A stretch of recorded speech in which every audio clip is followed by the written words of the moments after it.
hope you tell your friends about us. Word of mouth advertising is the best kind, and it's the kind that we depend on, so your help would be appreciated. This is a show where mentors help modelers build. We try to make it unique. We try to make it always different. We try to make it a fun experience, both from a learning and a teaching standpoint. And we hope most of everything that you learn something and you enjoy it. Before we start the show tonight, I'd like to turn to Father Ron Walters for a prayer.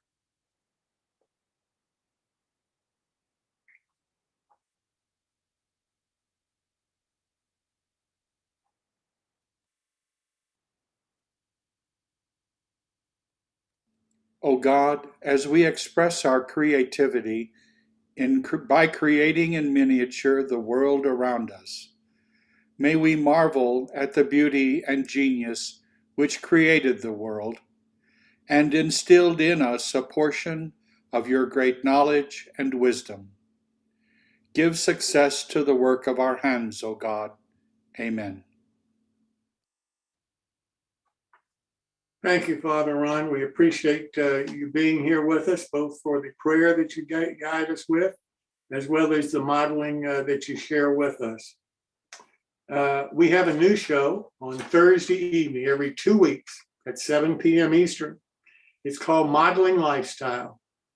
Our next show is coming up tomorrow night, July the 28th.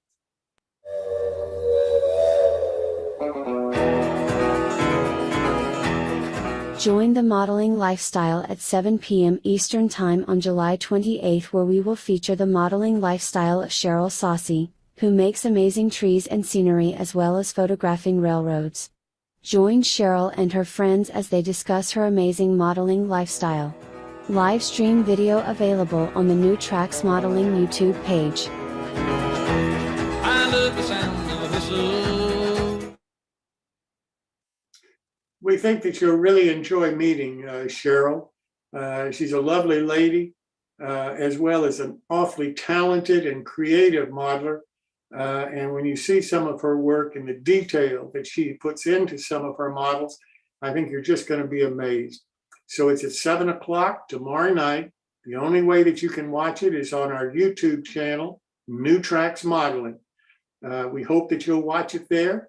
We hope that you'll use the chat function to participate with us with Cheryl and ask any questions you may have or make any comments or suggestions to her. And most of all, we hope that you'll subscribe to our channel so that you don't miss all of the forthcoming ones that we have with other modelers that we think that you're also going to enjoy meeting. The one after Cheryl is on August the 11th, and we have Tom Farrell as our guest modeler. Tom is an OM30 modeler. He's building a brand new layout in his home that they just moved into. And it's going to be 100% scratch building as far as the structures and scenery are concerned, and the construction of the bench work. The track and switches won't be, but everything else will be scratch built. And we've seen Tom's work before on previous Wednesday shows, and we really think that you're going to enjoy meeting him and some of his friends and get a better feel for exactly who he is as a modeler and what this has meant to his lifestyle. We also have a new segment starting October the 19th will be the first one. It's called Petticoat Junction News. It's going to be about women in model railroading.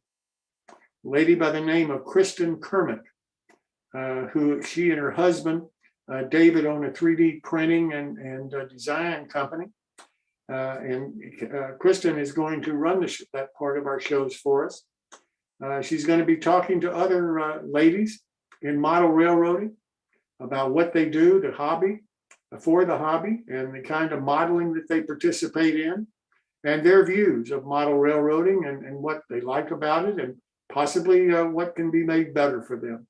So we hope that you'll tune in for those segments. Again, they're going to start on October the 19th. We've hit a milestone for our shows last week.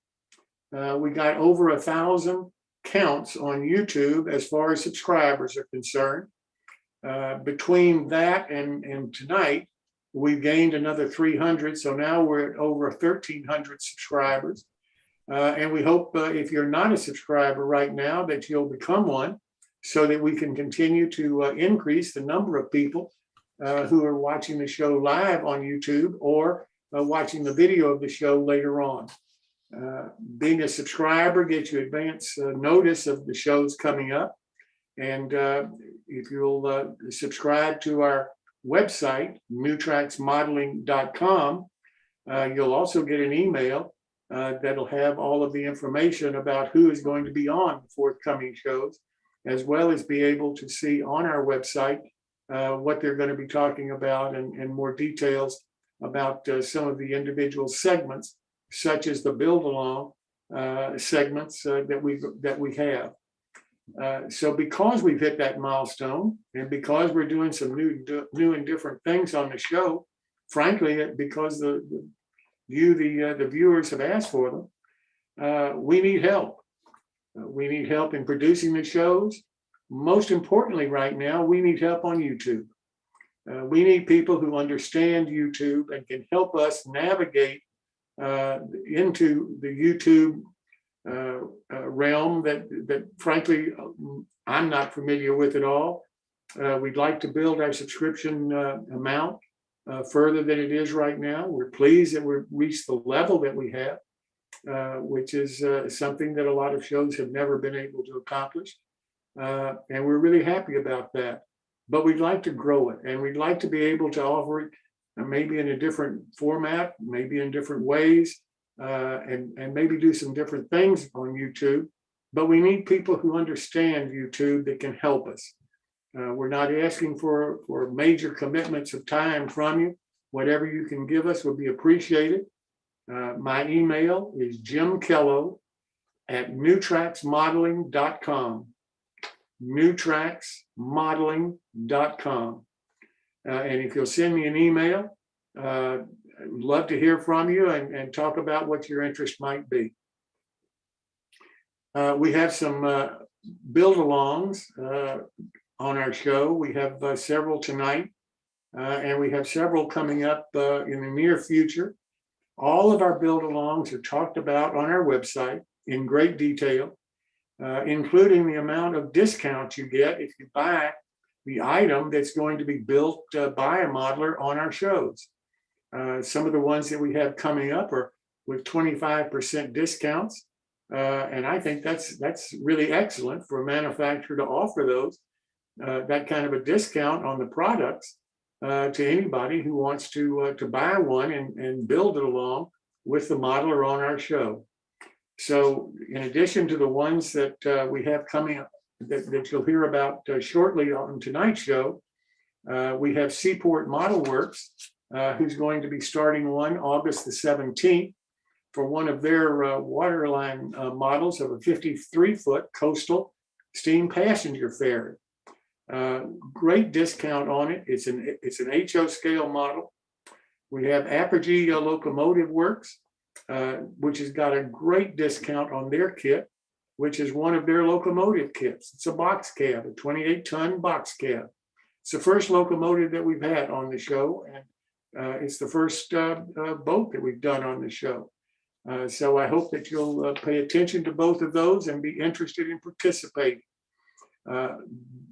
Besides that, we have coming up Berkshire Models and some others. In fact, sometime later this year, early next year, we even have some manufacturers in the die-cast field. One who is in the trucking area and another in the automobile area. And these are going to be models that you can take and customize from the die-cast model that you would acquire into anything that your heart desires as far as that automobile or that truck is concerned. It's the first time that we have had those kind of models on our show, but if it's popular, and I have every reason to believe it will be based on the comments that I'm receiving, then we'll have many more of them in the future and branch out maybe in some other areas. some of the areas that we're hearing about involve the military modelers and some of the manufacturers that now are at least talking about the potential of offering a build-along on our show, do have military equipment that we could consider having as a build-along on one of the future shows later this year.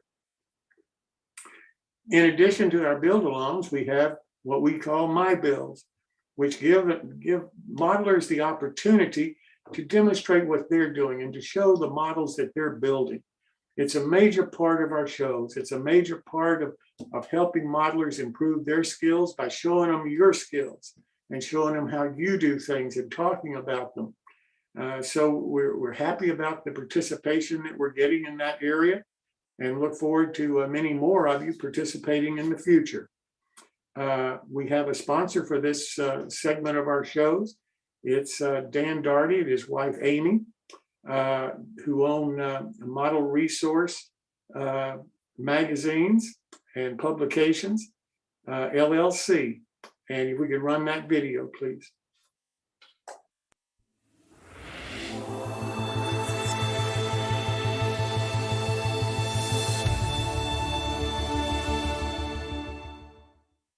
Welcome to the world of scale, O&S railroading. We are your resource for all O&S scale modeling. Both our magazines are advertiser supported and free to read online, download as a PDF, or even print. All advertisers are hot linked to their website, so if you see something you like, just click.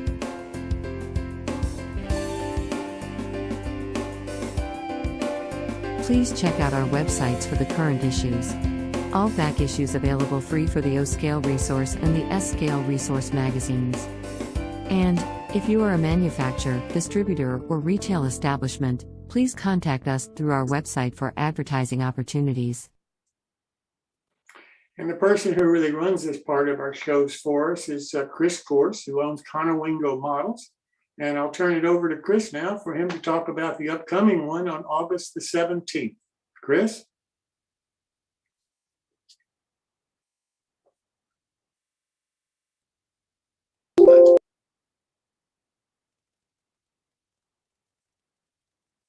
Is Chris not here? I don't think so. Okay. Then what I will do is talk for Chris. The next one coming up is August the 17th. All you have to do to participate is to send Chris a photo of the model that you want to talk about and show with a description of that model. And he'll include it in the PowerPoint presentation that he puts together, and then call on you during the show to discuss your model and how you're building it and tell us a little bit about it. We hope that you'll participate. It's an opportunity for us to meet the modelers on the show and find out what they're building, what scale they're modeling in, what direction their hobby is going right now. And at the same time, for people who are coming back into the hobby, maybe after a period of time, who want to learn a skill or a talent, to be able to see what other people are doing and discuss it with them. So we hope that you'll participate with us. And as I say, all you have to do is send Chris an email. And Pat, I don't know if we have Chris's email that we can put in the chat or not. But if someone does have it, I would appreciate it if we could put that in the chat so everybody has his email. So with that said, I'd like to start our show. And to start our show, the first person that we have tonight is Gary Shurgold, MMR. And Gary talks about his bits and pieces. And keep in mind, all of these are free. Gary, welcome. Thank you very much, Jim. Well, welcome everybody to Bits and Pieces tonight.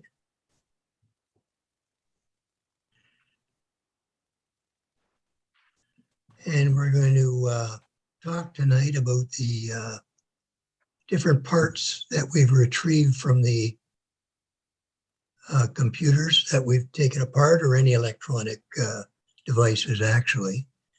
And tonight what we're going to do is to show you, these are some of the circuit boards that you would retrieve from electronic parts. And what I've done here is I've taken these two boards. And Gary, you're not sharing. Oh, I'm sorry. I got to get out of this. Sorry.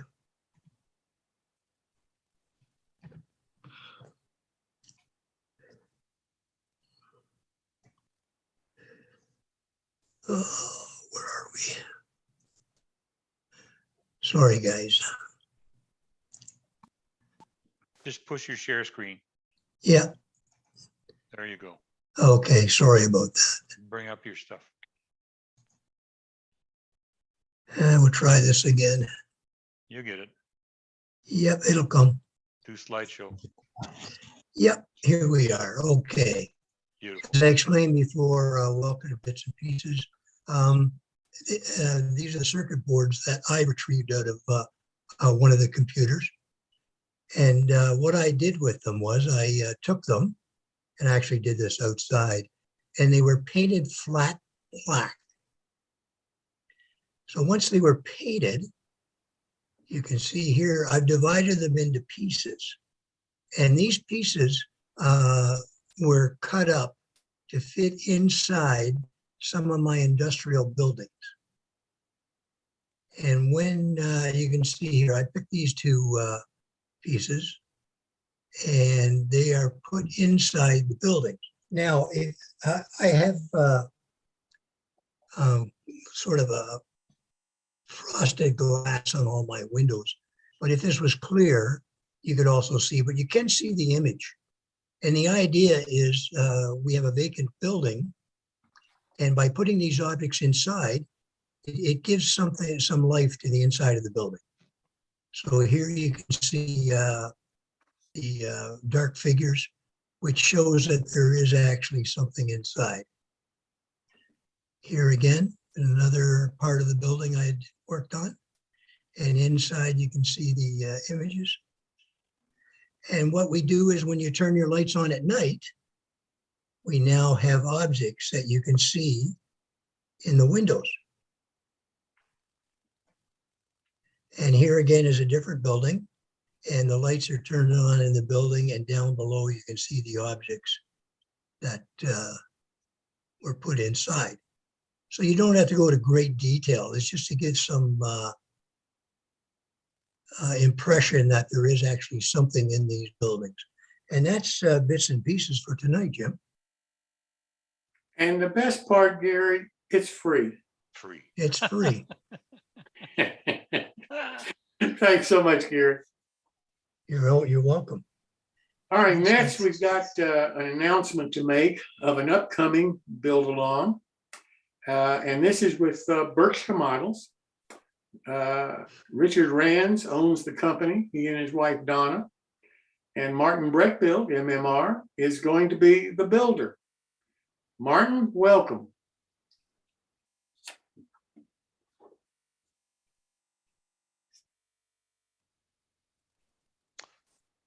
Is Martin not here either? Yeah, he was here.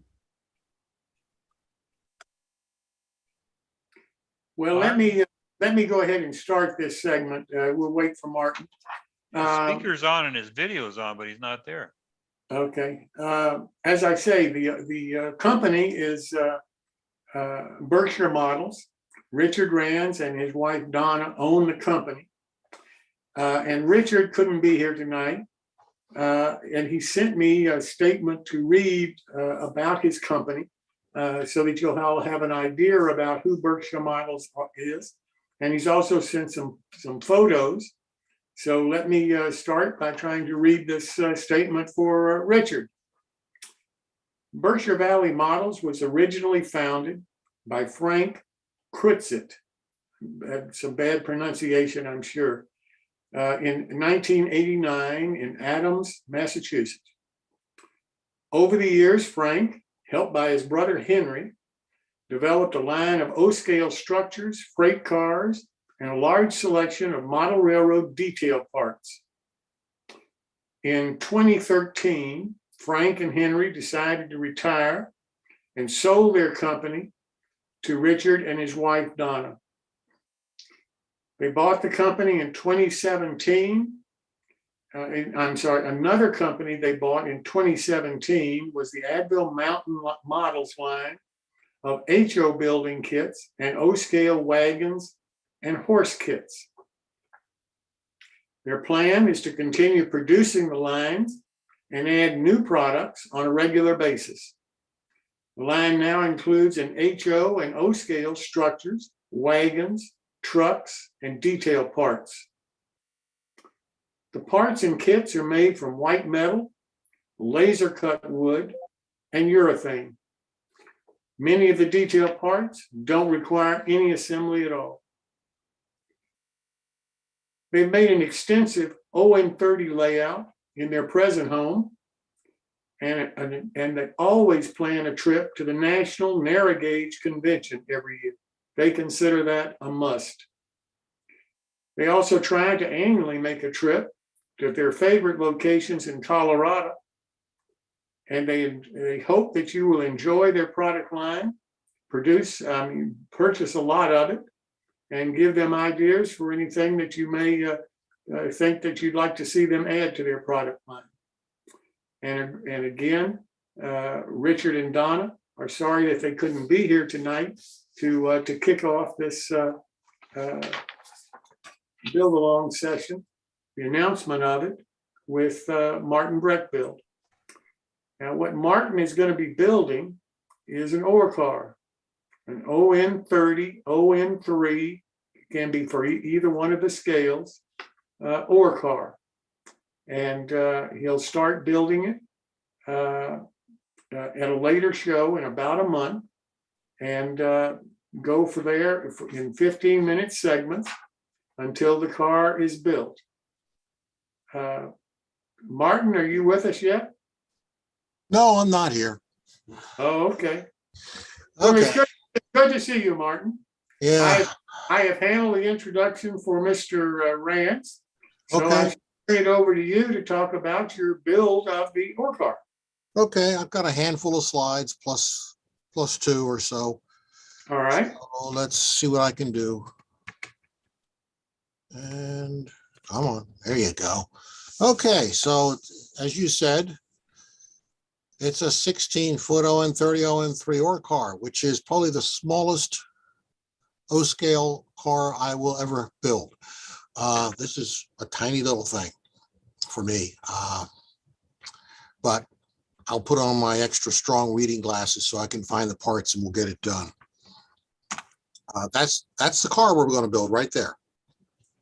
It's a fairly straightforward looking car, and you'll find that this goes together pretty neatly. I've already once, 6-9 months ago, I actually built, they have a larger hopper car that is somewhat analogous to this. And I built that, like I said, about 6-9 months ago. So this, I have some already experience building this kit, or one very, very similar to it. So it goes together very smoothly, pretty neatly. There's the underside, underbody. They've got some white metal castings, bits and pieces. Nothing too sophisticated, but in fact, in many ways, this is a good beginner's kit. It's not a major challenge with 400 fiddly bits that you can't find or identify. Everything is nicely identified as you go along. And you can see how it goes together from the inside out. It goes together pretty neatly. You have some nice instructions, parts lists, all kinds of tools that are listed that are suggested that you may or may not actually need, depending on what you like to do and how you like to build things. You're on your own for trucks and couplers. And that's where I have a problem, because I don't have trucks and couplers this small. So I may have to actually go look for them real quick and see if I can find some and steal them from a neighbor or something. But all the parts are listed. It's fairly clean and well organized on the instructions. So we're not going to get lost on that too much, if at all. And there's what you get. You got a stack of parts. These are laser cut parts. Wood, most of it. This is that impregnated cardboard, chipboard, whatever you want to call it, laser board. There's actually two pieces there. You can barely see the little outline there, but there's actually two pieces there. They're not identical. So we'll come back to that when I get building this. You have to know which ones are which. There's an inside and an outside. Your little bag of white metal parts, all pretty straightforward. And two pieces of brass wire for you to drop on the floor and impale yourself on your foot if you don't wear shoes. Don't ask me how I know that works. My favorite work surfaces are what I suggest: glass. The bigger, the better, the thicker. It's flat. You can get things straight relatively easily. And the standard tools, you're going to need some weights and some right angle pieces like this to get things together straight. The angle is useful. Good sharp cutting tools. If you like X-Acto knives, get good sharp blades in them when you start. I'm with scalpels, and I don't even have the one pictured here that I normally using, which is a number 15 blade. You may or may not need all these, but this is the stuff I have on my bench always. And your choice of adhesives. Okay, first of all, clamps. You can't have too many clamps. That old joke is absolutely true. I actually just bought another dozen of these little spring clamps, and I managed to use 2 dozen of them to glue together some parts of this car already. You don't have to do that. I just was in a hurry. I like to use medium viscosity Zap-A-Gap CA, a little bit of goo, some carpenter's glue. You know, that tends to be all I really need, and I think that's all you'll really need to put this car together. And that's where we'll stop.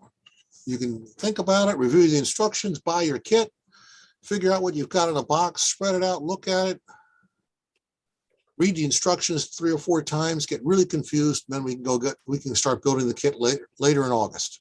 And that's all I've got, Jim.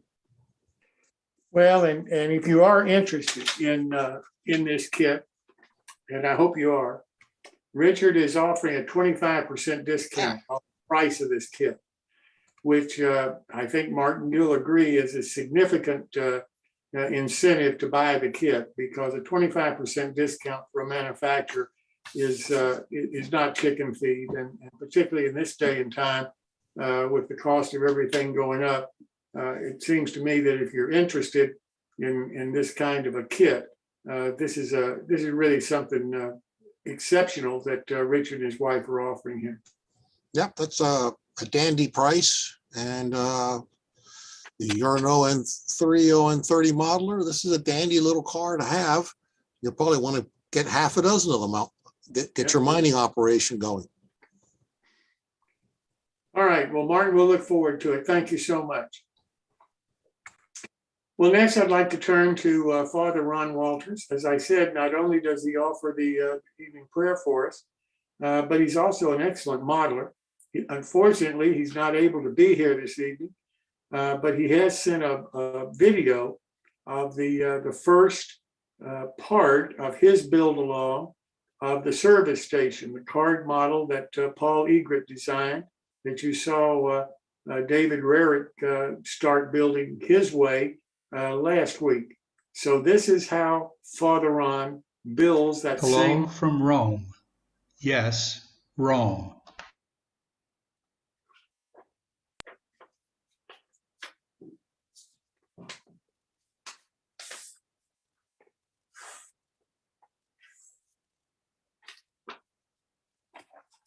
Hello from Rome. Yes, Rome. I am here attending a meeting in my role as a priest. When this airs on July 13th, I will be somewhere in the air between Rome and the US. Paul Egri has provided some quality prints of a service station.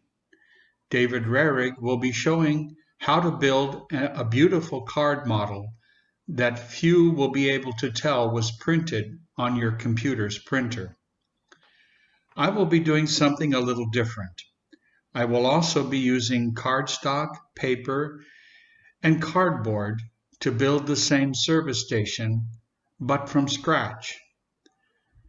For beginning modelers, often the idea of scratch building can be a scary thing. Beginning modelers often do not have the supplies and tools that more advanced modelers use. I want to show that someone can build a beautiful model using ordinary things you may already have around the house. For instance, index cards, a cereal box, some blank paper, a box cutter, a ruler, a pencil, and so on.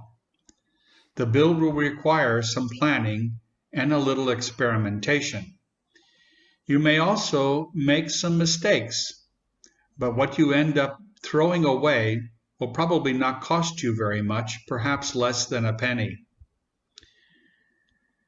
The skills you learn, you can apply to more advanced model building later in cardstock, in wood, cardstock, or perhaps even styrene. After building the service station with David, you may want to try a different kind of scratch build of the same service station. Good luck.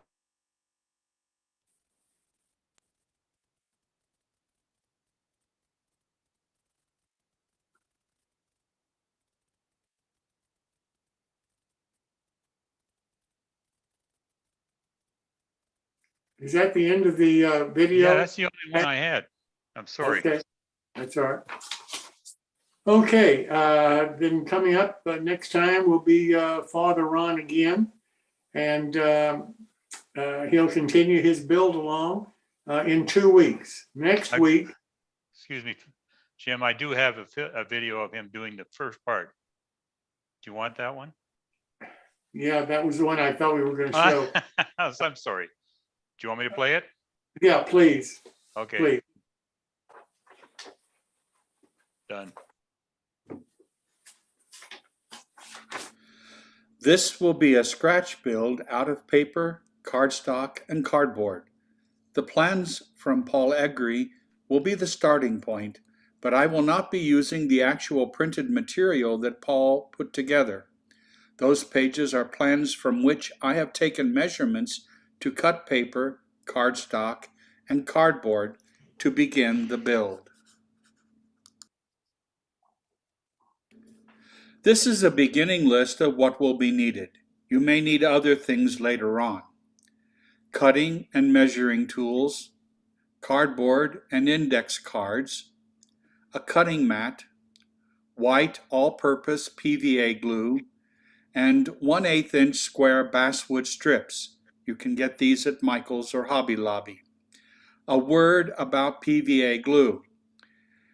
PVA glue is a water-soluble kind of glue, and you're going to be working with cardboard and paper, which means that using weights to apply one piece to another is going to be necessary. It is in applying the weight to the two pieces that the strength of the glue is accomplished. I began by measuring the plans Paul supplied.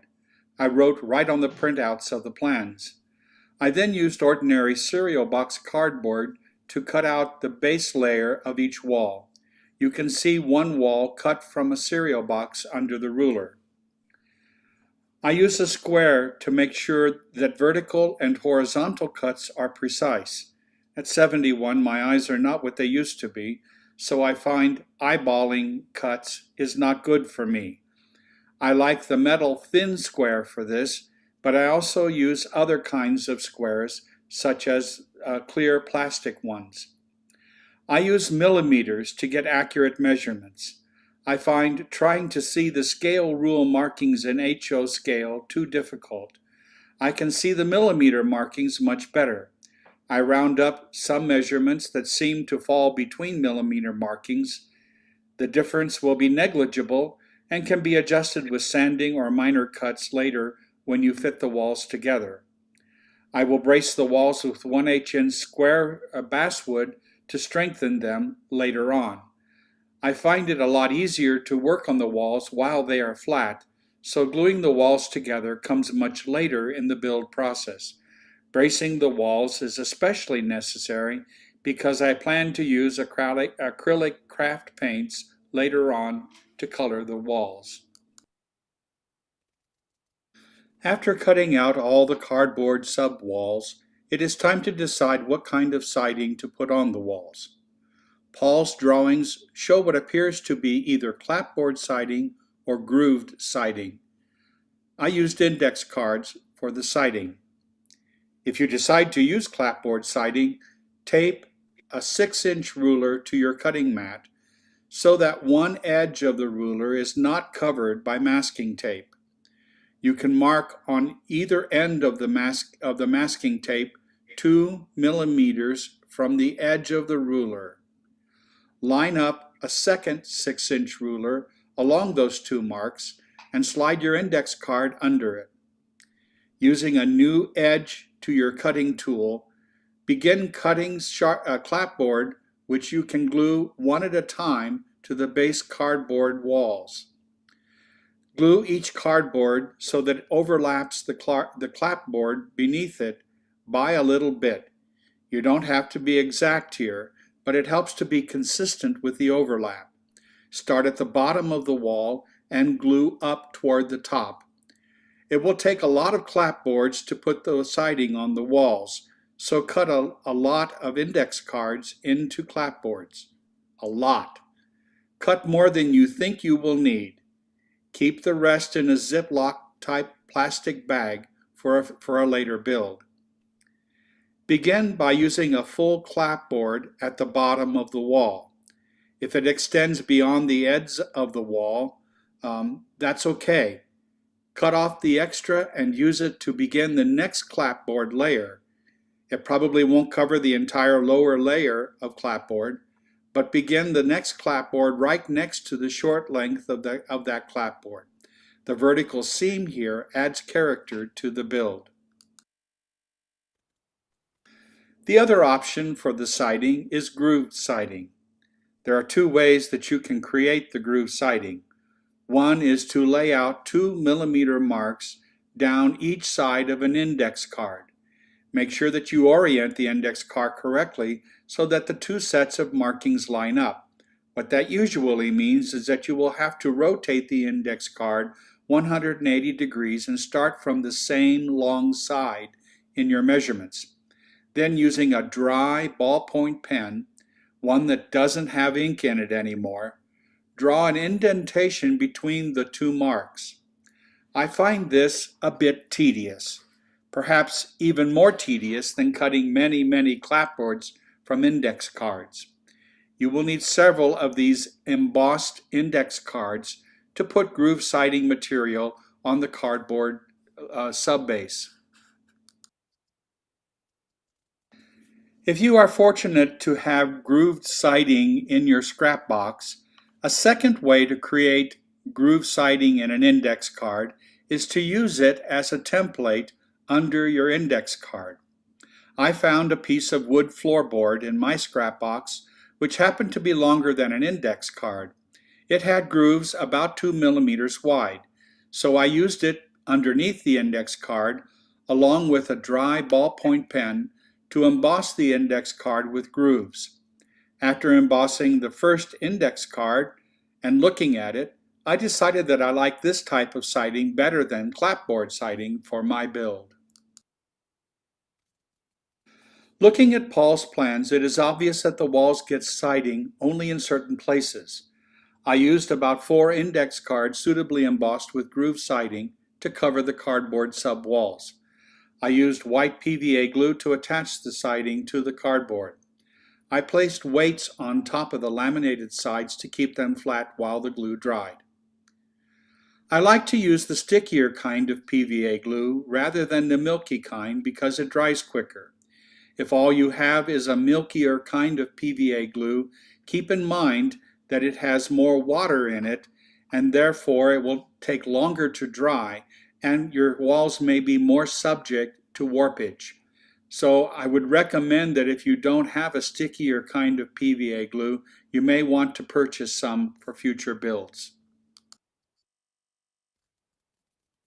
Most wooden structures have trim around the tops of sidewalls under the gabled peaks of end walls, around doors and windows, and at the corners where the walls come together.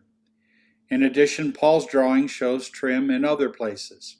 This means that I will need to glue these extra pieces on top of the siding, thereby creating a kind of 3D effect to the walls. Dave will be doing this also by cutting out extra copies of the walls to mount on top of the original images. This photo of Paul's drawings points out that there are other areas where there is trim that is not grooved. In addition, in the middle on the right, you will see a trim piece that will go under the gabled end of the building.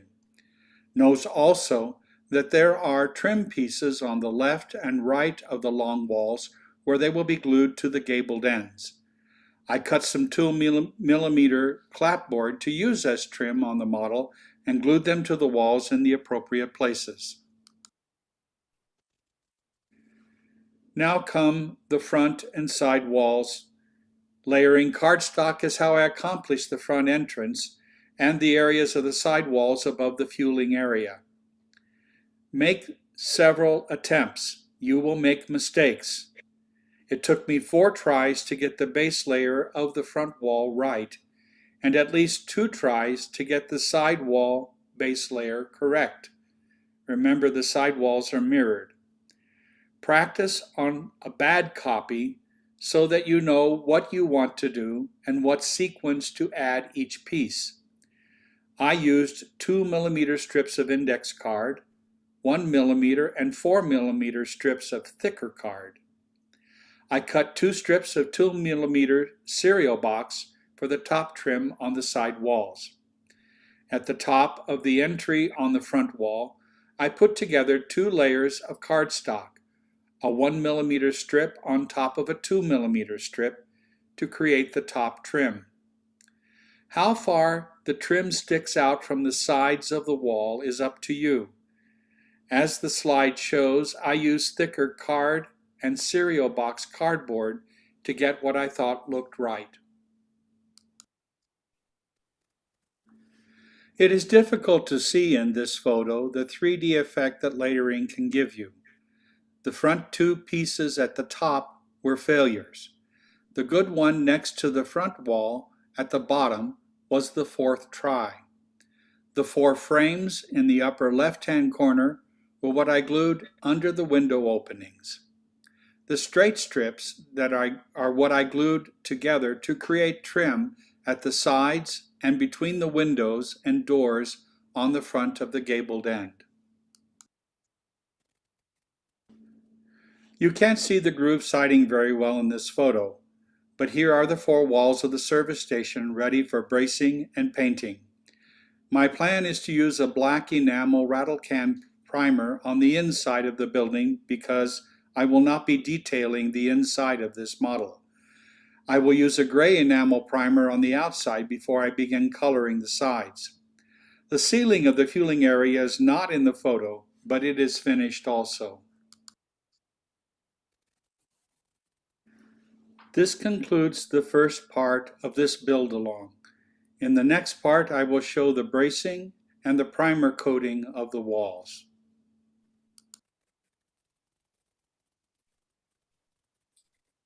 Well, thank you so much, Father Ron. I'm looking forward to 2 weeks from today when we'll have part 2 on it. And it's a totally different way of building exactly the same model in card than what David Rarick is doing with his build.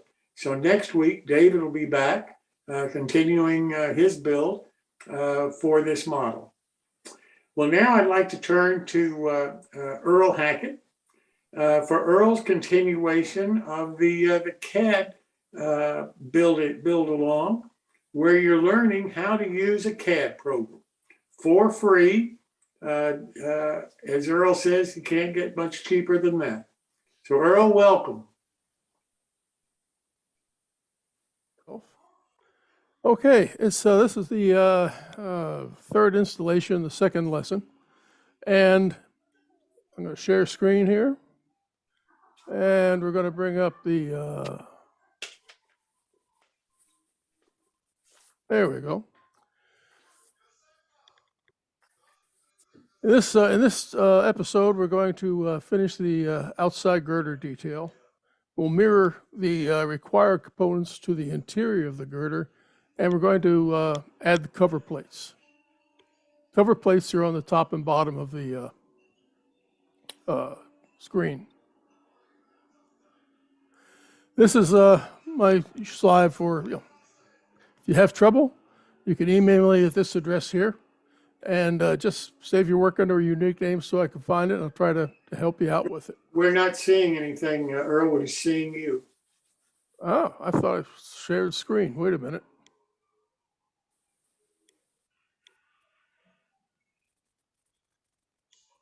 Oh, had to hit that. Okay, there we go.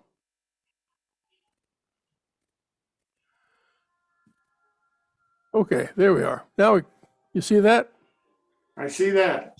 Okay, good. I just didn't share the screen all the way. This is my address for help on this guy. And just save your work under a unique name so I can find it in the Onshape cloud. Okay, here's what we're going to be doing. These are the cover plates. They're plates on the top and bottom. In this case, there are three of them. There's one full length. There's this one that stretches from here to here, and there's a top one. There's three, and then we'll install these rivets. These rivets are lined up on the center line of the large angle that's underneath. And these, here we have these parts here, which are the lower, the vertical leg of that angle. And we'll be installing all those tonight. Those are all the rivets. These, you want to take copies of these two screens, this screen especially, so that you have dimensions available. Of course, they'll be on the video when they get published in the next couple of days. These are the dimensions for those parts for the lower angle, dimensions for all the positioning of all the rivets and all that stuff. And this is the overall view of what we're going to be building. We have these parts will fit in between the vertical stiffeners that we built last week. And that's about where we are. So let me get out of here. And we're going to go to Onshape. Where am I here? And I'll sign in.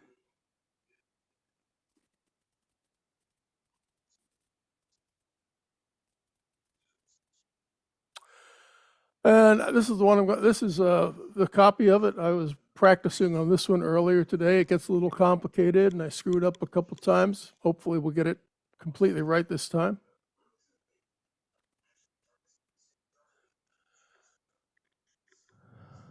Okay, so here's the bridge that we did last week.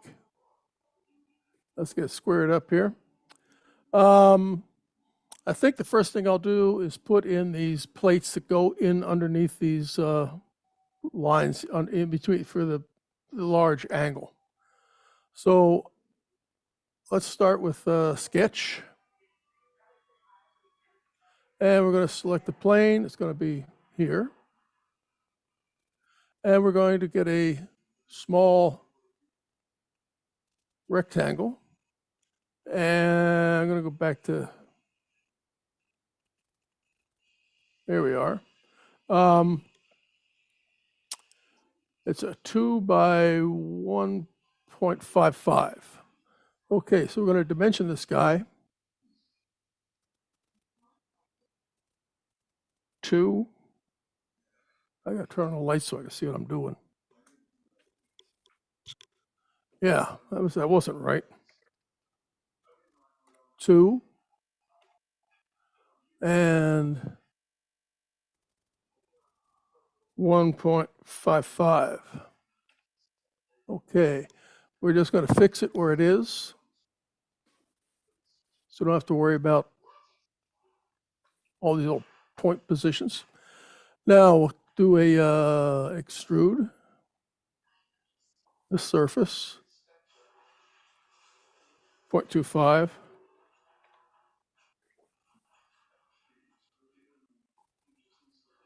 New check. Okay. Oh, extrude. Gotta tell it to do it. This surface, 0.25. There we are. Okay, let's go left again. Wishes it would just rotate it, but it doesn't. Check. Now, we're going to go to a sketch. And we want to sketch on this surface here. We're going to put on the rivets now. We're going to be 3 rivets on this guy. Center point arc. We want to get to the center. And we're going to draw an arc. And then we'll dimension that. 0.18. Makes it a little bit bigger than a 3.3 millimeter rivet, which is about 1 inch in HO. And then we have to add the rotation axis, which is right here. And that pretty much gives us our sketch. Now we're going to revolve that sketch, revolve this, face the sketch where revolve axis, this one here. And we're going to do, and here's what, don't forget this. What's to add it? You don't want that. You want a new one. New. And you say, okay, that's fine. Now we're going to take this guy and we're going to move it to these 3 positions. So we'll start with this and we'll do a translate, and we'll translate by XYZ. The Y direction here, minus 0.5.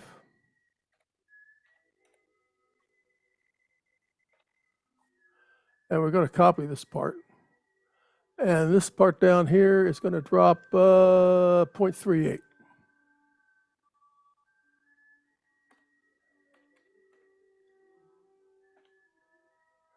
And that's fine. Now we're going to do this guy again. Translate. XYZ. Minus 0.5. And this time we're going to go vertical. And that's fine. Oh, I'm sorry. That's supposed to have been 1 inch, 1 millimeter. So we'd have to move him Y minus 0.5.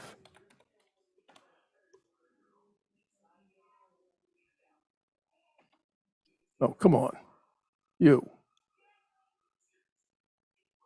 Translate.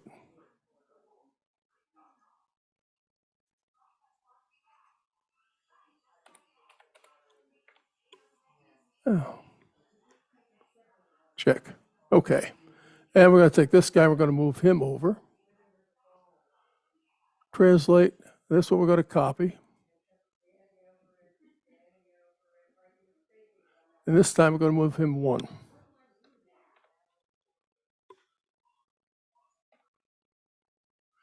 That's just fine.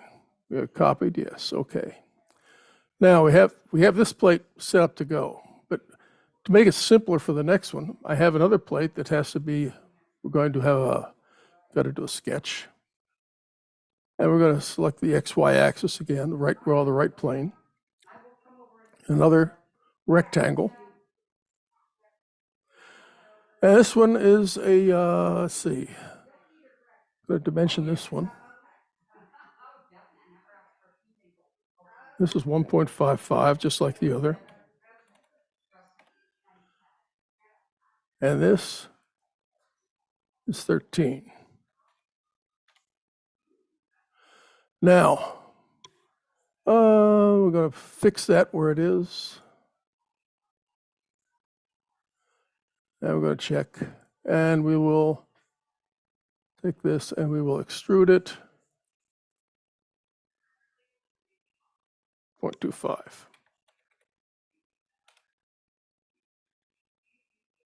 Check. Okay. Now, there's our 2 plates that we're going to work with. I want to take those 3 And we're going to translate them and copy.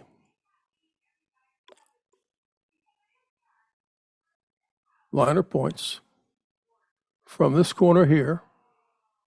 Let's zoom in so you can see better. This corner, copy part, don't forget, to this corner. Check.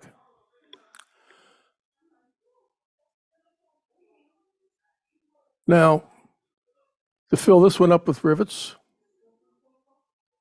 select these through, and we're going to do a linear pattern, direction, parallel to this line, distance 1, and number of instances, I think it's 12. See what happens. Yes, good. All right, check that. Now, so that we keep everything together, we're going to make these one part. So take this guy here, Boolean join, union, right. And take this part here, all those guys, Boolean union, join. So now we have just 2 parts instead of all these rivets and everything. So now we're going to position them on the girder. We'll take, I'm not sure even what the part number is now, so just go grab them. This guy here, translate from liner points from here. We aren't going to copy him this time. We're going to bring it right down to here. That looks good.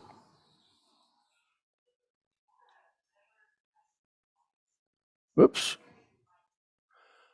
Now we're going to take this guy again, and we're going to translate here. And this time we're going to copy it. As liner points, we're going to go from that point there.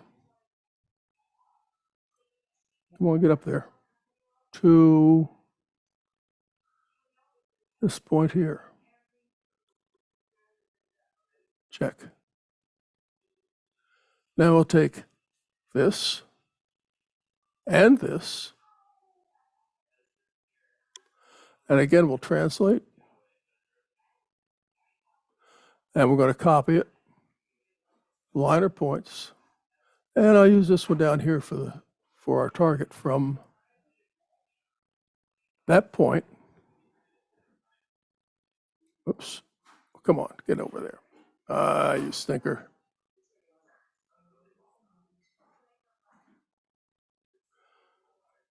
To this point. That looks good. I did copy them, yes. Check.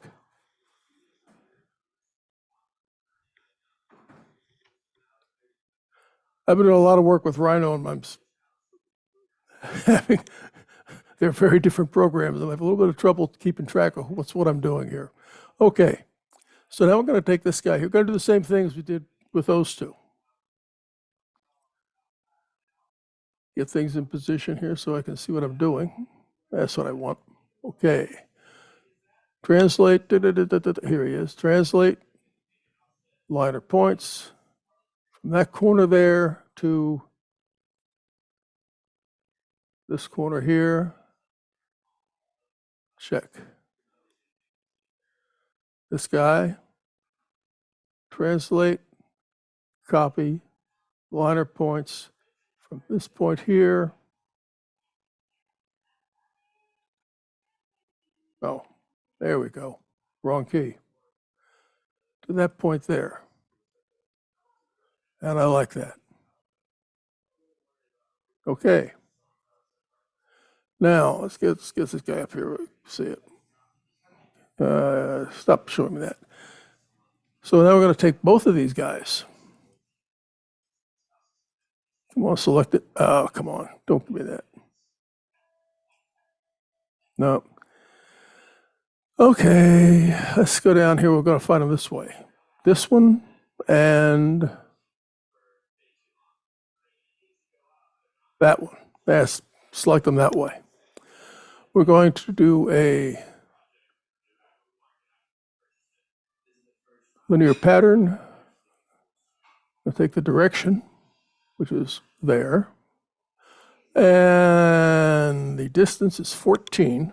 Remember that was this guy here is 13 millimeters long, and this is 1 millimeter wide. So we were moving 14 rather. And the instance count again is 12, which is sort of nice. And they're going the wrong way. So, well, okay, just hit enter. And it's going to create a bunch of them going over here. And so we flip them around, go the other way. There we go. Okay, so this side is pretty much complete. Now comes the tricky part. I'm going to put it up on left. Check. We want to select certain ones over here that are going to be mirrored to the other side. And we don't want them all, but we want most of them. Certain ones, this one, this one, the middle one, this one, this one, and this one here. There are floor beams on the other side. You don't want them in the way of the floor beams. So we're going to select components. I'm going to start with 45. Let's go up to,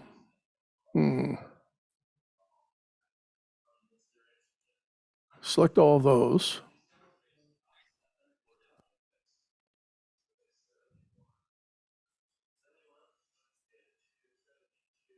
Select all of those.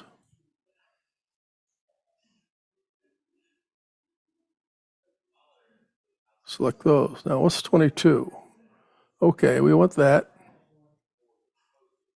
24, 25, 19. Okay, we got all those. So all of those are going to be flipped over to the other side.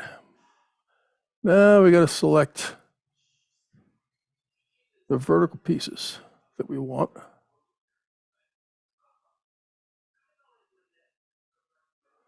That one. Oh, undo. Don't tell me I did it.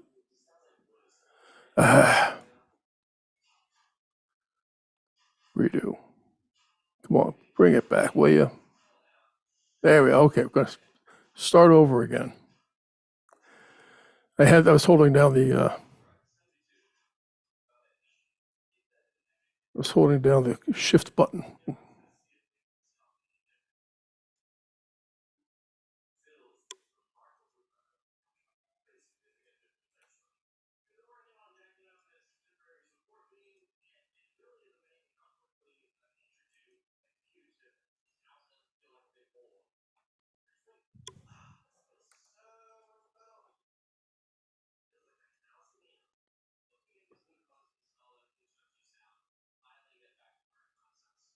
Okay.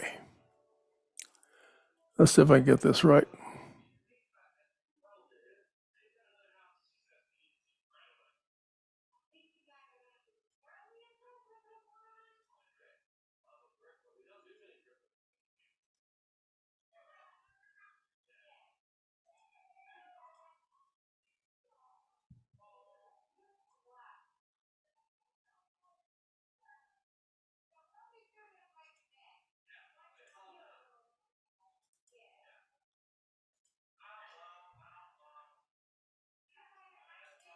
Okay, got it right that time.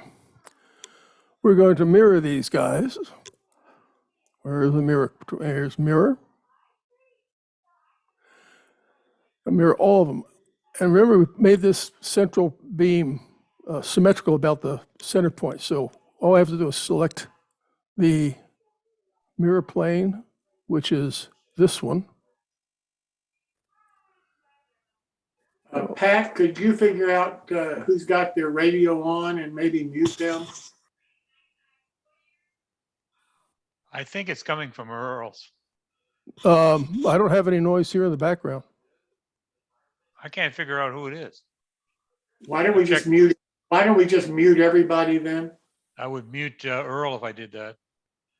Well, Earl can unmute himself, right? Yes. Earl, I don't think you can hear it because you've got headphones on. I think if you take your headphones off, you'll hear the background noise. There's a lot of noise. Hey, my wife's downstairs. It's very low. I don't see how you can hear it. I think it's the one marked NTM that's unmute. That's Ken's. I did check and he hasn't got any mic on. Sorry about that, Earl. You go ahead. Okay, so what we've done, we've mirrored the parts that we wanted for the over here now. Right now we have this big long list of parts, and that gets to be a real pain in the neck. So take the whole thing and make it one part. Boolean Joan. And check. So I just have one part here to worry about. I don't have to worry about umpteen thousand parts there. Okay, the one other thing we're going to do tonight, going to go to the top. We're going to put the cover plates on here. And this is pretty easy to do, really. We're going to start with a sketch. And we're going to select the plane, which will be the top plane. And I'm going to do a rectangle.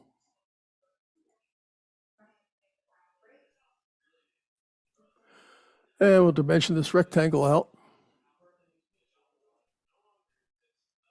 As I remember, that was 175. And this is 4.4.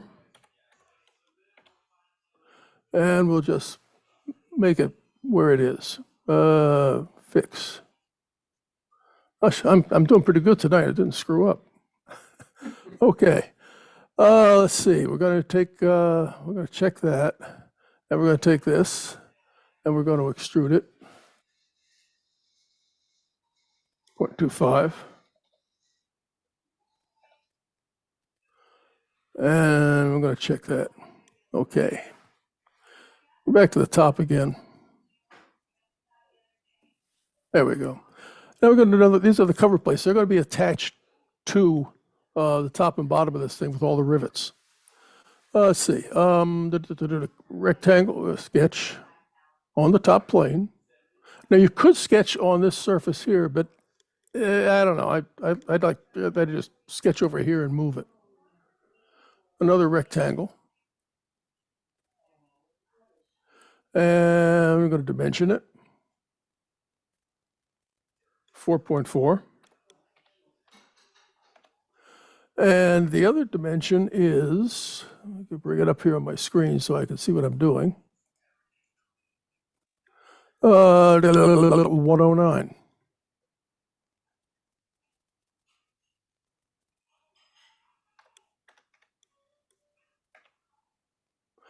All righty, fix that in place. And we're going to extrude this.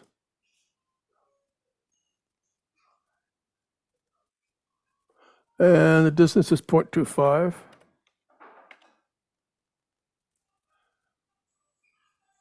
Let me make sure I got, yeah, that's good. Check. Now, go back to the top. No, I'm sorry. Top, there we are. Let's just slide this guy down. You'll see why in a second. Well, maybe I don't have to. I'll translate this guy here. Select, translate.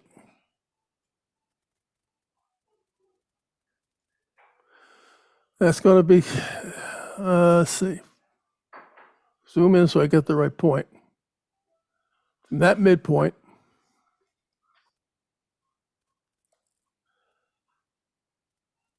to that midpoint. Check. Okay. Back to top. We'll do another rectangle. Let's go to sketch. Here. Rectangle. that. All right, dimension 4.4. And the other dimension is 77.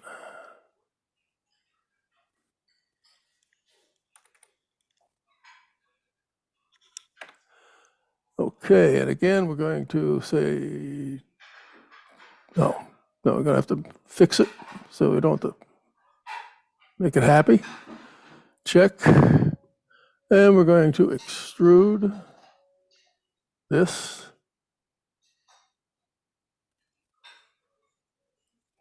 Okay, 0.25.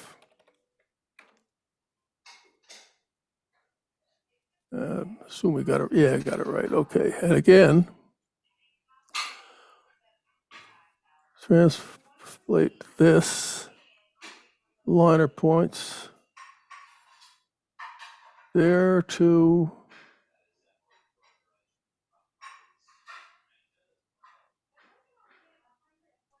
there. Check. Okay. Go to the top. Top. I'm going to make these into one piece again. All of these Boolean union. Check. Okay. Now, here we go with another mirror, and I'm going to explain why I'm doing it now in a second here. I'm going to take this part here. We're going to mirror it on the surface. And here's the mirror. Come on. There. Mirror plane. There. Check. Now, I want to go to the go to left. Okay. We're going to take the bottom piece. This is the bottom down here. This is the top. We're going to take the bottom. Oh, I thought we made this into a. I didn't. Okay.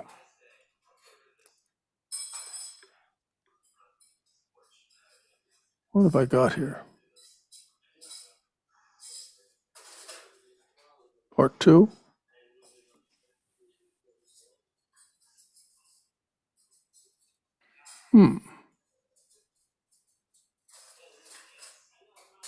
Oh, when I mirrored it, it added it. The dang on thing. I forgot that. Stinker. Okay.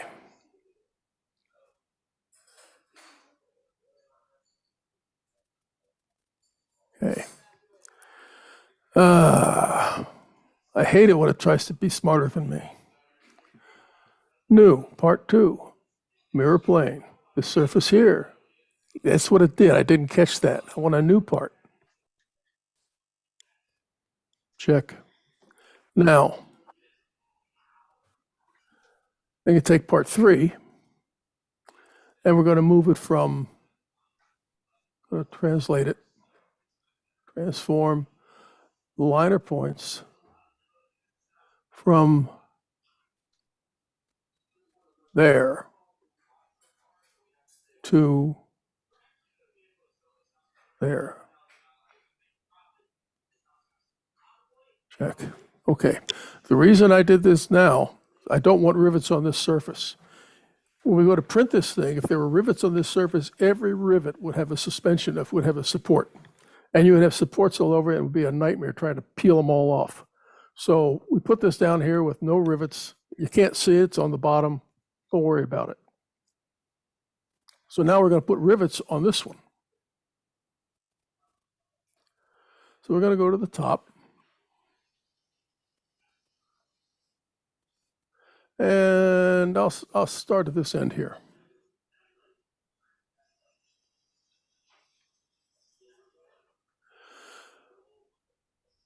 Okay, we're going to do a sketch on this surface here, face of extrude 1. And we're going to do, again, a center point arc.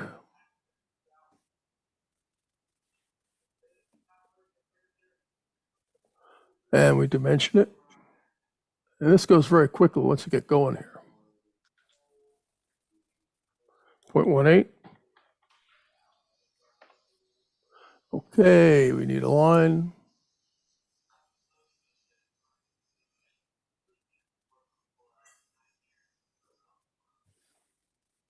Okay, check. Gonna do a rotation. Just making another rivet. Revolve axis. There. New. They didn't fake me out that time. Yeah, I'm happy with that. Check. Now, this guy here. Now, pretty soon we're going to have hundreds of parts on this thing. That's going to be pretty impressive, but it goes very quickly. We're going to take this guy here and we're going to translate part 4, liner, no, I'm sorry, not liner points, XYZ. We're going to go Y, we're going to go minus 0.5. You know, these rivets are about 1 millimeter apart or about 3 inches. So we're going to go minus 0.5. And on the x-axis, 0.9. And that positions it in the middle of the angle underneath. And I'm going to copy the part because I'm going to do the same thing for this one over here. Okay, check. And this one here, we're going to translate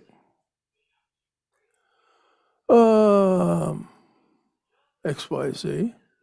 In this case, Y is, again, minus 0.5. And in this case, X is 0.9. No, I'm sorry. No.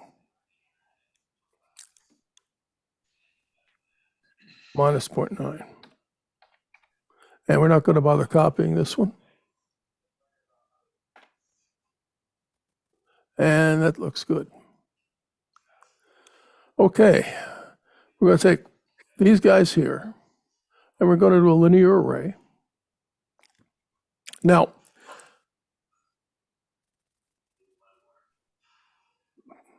I'm going to pause this a second. Come on, top.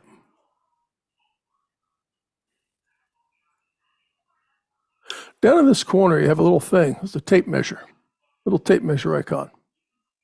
And it will measure the length of a line. It doesn't measure point to point, it measures the length of a line. So I can click this. And down here it says it's 33 millimeters. So if it's a 1 millimeter spacing, I need 33 of the little buggers. Okay. So let's select these two. Go to linear array here. Direction. That way. Distance 1. Distance count 33.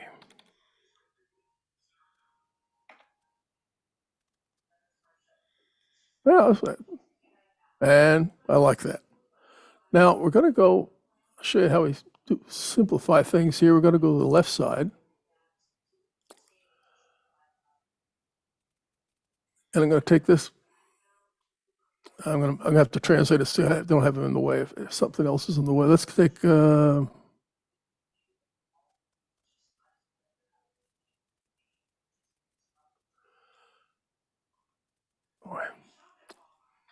1 minute. Right.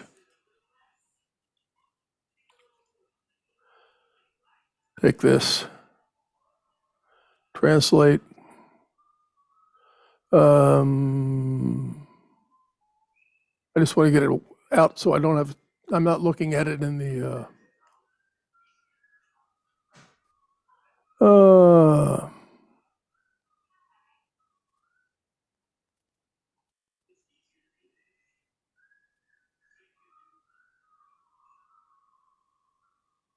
Okay.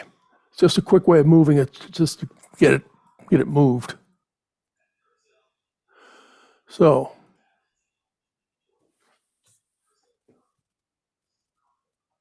Now, to speed things along, we take these two here and we translate them. And now, I'm going to do it by X and Y. And Y is a -1.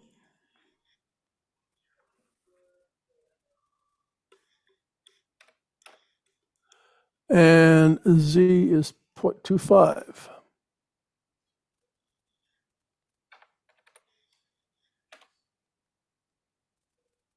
Check. Shoot. Forgot to copy them.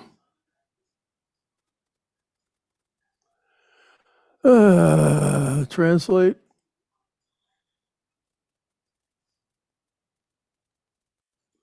Y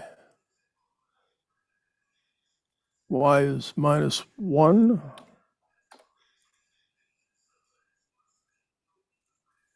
Z is 0.25. Copy. Okay. Take these two here. Linear array. Direction. Distance. 1. Number count. 16. Enter. Check. These two here. Transform. And just keep doing this. X, Y, Z. Y -1. Need the copy. Thank you. 0.25. Yeah, 0.25. And check. Take these two. I mean, just keep going like that. Look, come on, get them all. Now this is linear array 77. Nope. No. Okay, no. Wrong thingy. This one here. Distance no. 1.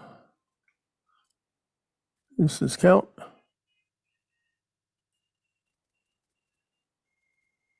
Well, direction. Oh yeah, got it. Can't remember that. Get that. Entities to out of the way. Entities to pattern. Edge of distance 1, 77.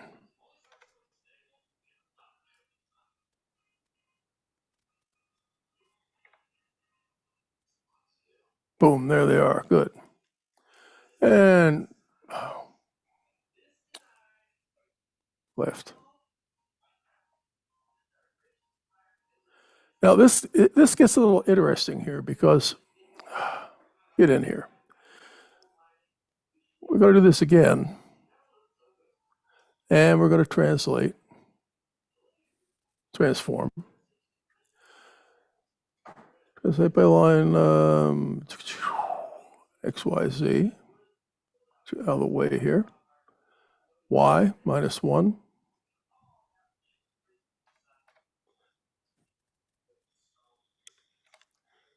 And we're going, of course, we want to copy. And this time here, we want to go down. So it's -0.25.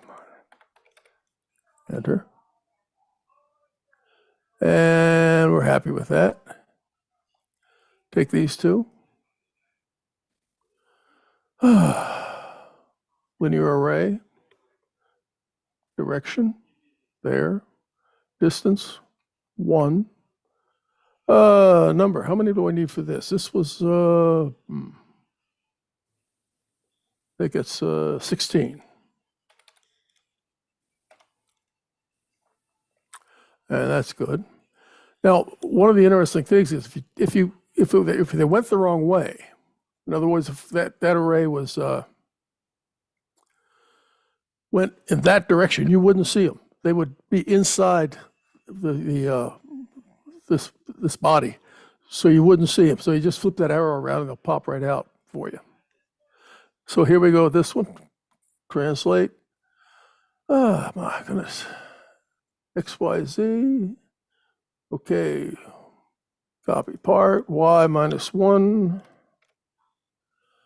And Z is minus 0.25, minus 0.25. Okay, let's enter, make sure we, yes, right, got it, check. Take these two here, linear array, we're almost done, folks. Direction here, distance 1, number I need is 33, enter, boom, check. Okay, scroll back out. Now we have quite a few hundred parts on here. So we're going to take the whole business. We're going to do a Boolean join.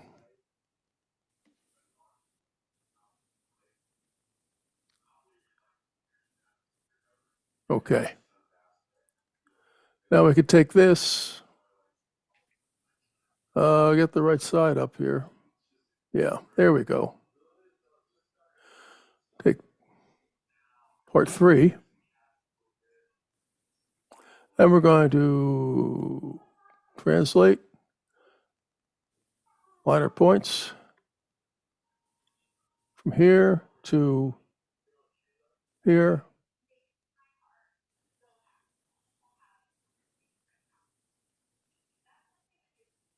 I like that. Check.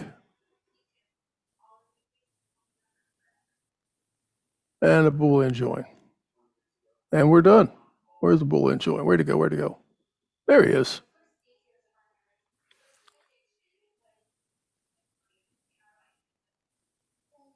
Okay, you now have a single part. Cover plates. I did not, one thing I'm going to leave it for you guys to do. These ends need a cover plate. And I think you're getting along well enough that you could do it yourself. It has to cover this entire plate from this edge here to this edge down here.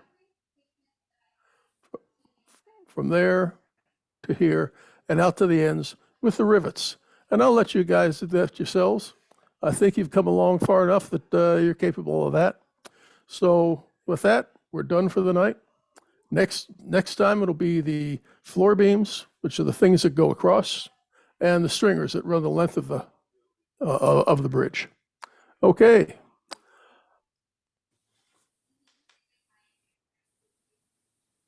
Earl, thank you so much. We really appreciate it. And if anybody has any questions, Earl's giving you his contact information. Please don't hesitate to get in touch with him.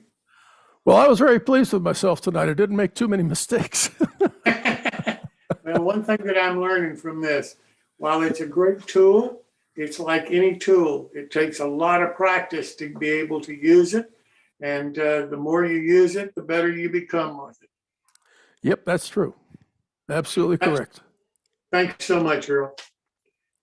Now I'd like to turn to another build along that we have coming up.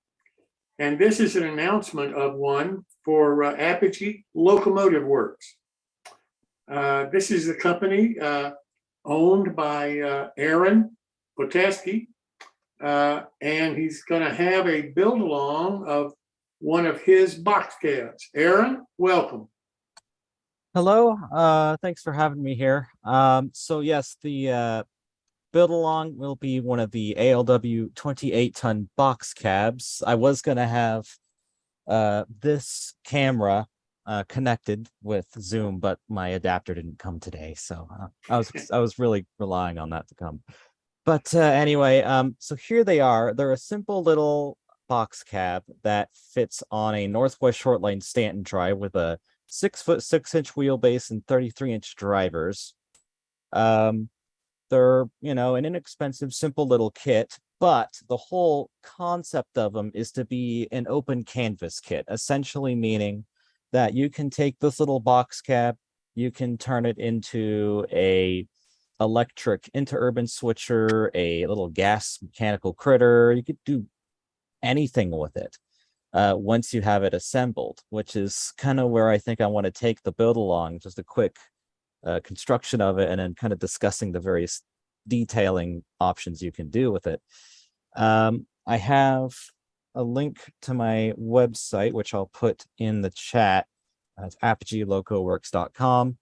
And you can get 10% off on these shell kits for the build along with a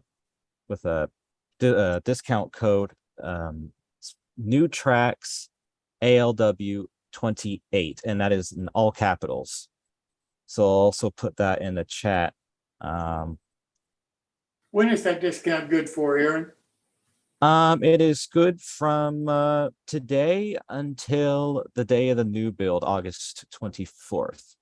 Gotcha. Okay.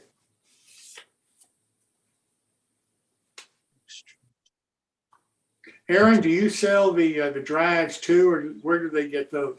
You can get the drives from Northwest Shoreline. I am supposed to be getting some new ones in stock. I do stock them, but right now I'm just out, and I've been hoping to get some new ones in. Right now, from what I know, Northwest Shoreline is kind of doing a reorganization, so stuff is taking a bit longer. Yeah. But hopefully I will be able to get those available. Eventually, there is going to be two versions of the 2800 available. There's going to be this one with a solid cast frame, and there's going to be one with a earlier looking bar frame, which is good for electrics. As you can see, here's the bar frame. And yes, this one is painted up as a little baby EP1. I guess you could call it like an EP 0.4 or something.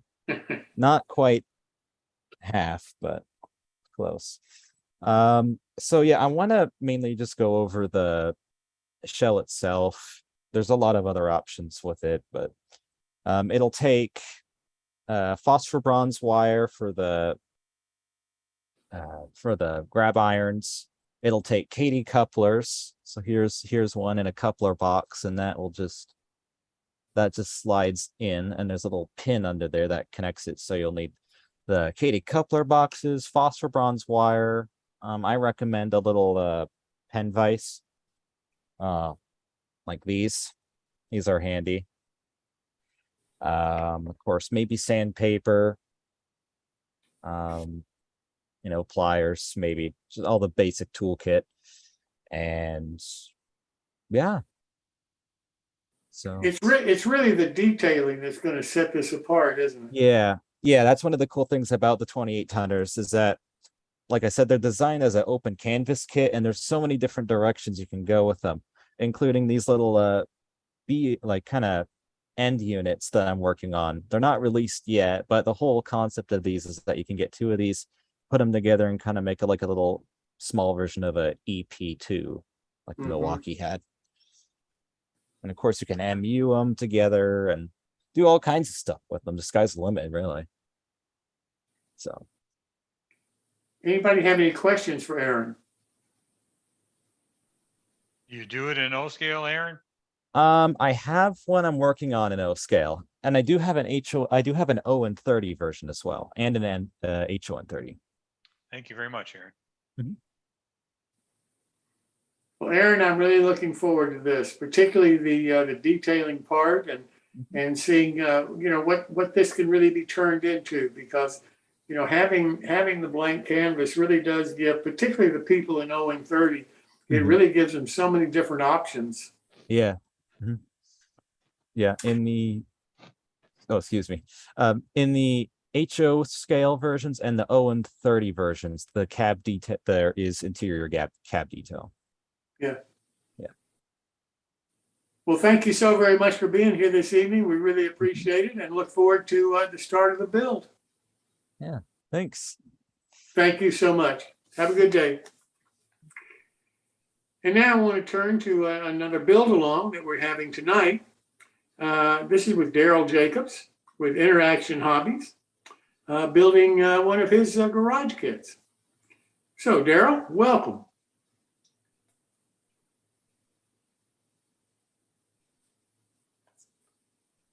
Let me figure out what my mute button was. Thanks, Jim. And I'm going to share screen here. Screen 2.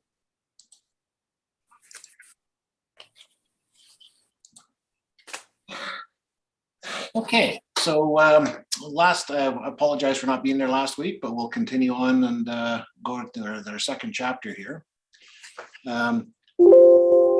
tonight, what we're going to cover is basically the front wall. And I say that because the front wall in this kit covers just about every type of construction technique that you're going to need to build all the other walls in the kit.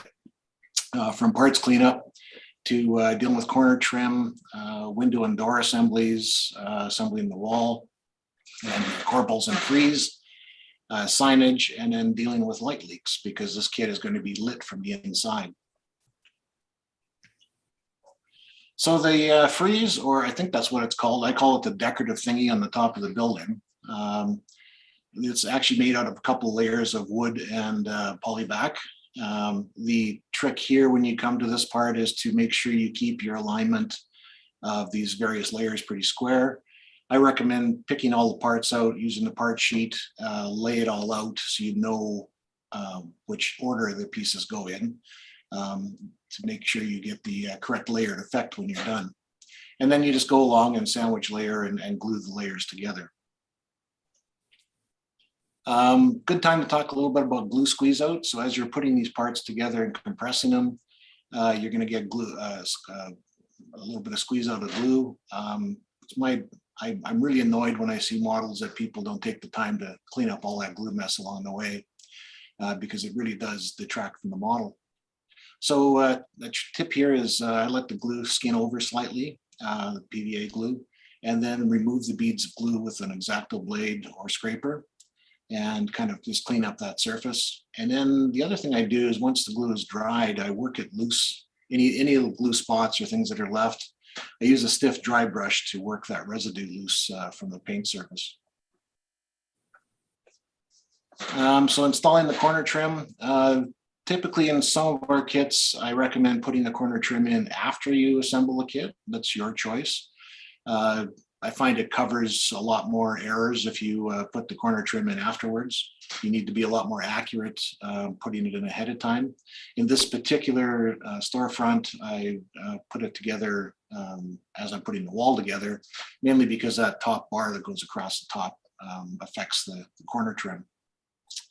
So it's important to keep your corner trim flush with the inside face of the building. That takes up any errors that you get from the variable thickness of the material. A 1/16 inch square trim is not always exactly 1/16. I like to use my nippers and glue the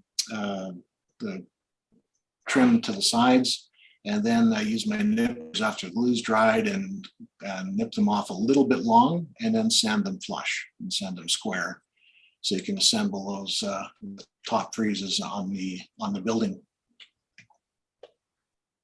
So the Corbel installation, those 3D printed corbels that come with the kit after they're painted, I just put a little spot of glue on them, as you can see in the corner, and then gently press in, down and in. And I find that way I don't get very much glue squeeze out at all as you're assembling it. A note on prepping parts. So when you're taking the laser cut polyback parts out of the frets, I like to say always use a new fresh blade. Sharper is better. And I find a little technique here is to turn your blade so that it's parallel with the part edge, as you can see in the diagram in the lower left here. What that does is that way you trim off the nib as close as possible, and you don't have that much work to clean up, because some of these mullions are pretty delicate. So once you got the partial nibs still on there, make sure you clean those nibs off the edge. Otherwise, when you go to fit parts, you're not going to have a nice tight fit in the openings. So window frames on clapboard. This is probably more important than the O-scale version. I like to recommend, it's a little bit more work, but go in, put your window frame around the window opening where it's going to be.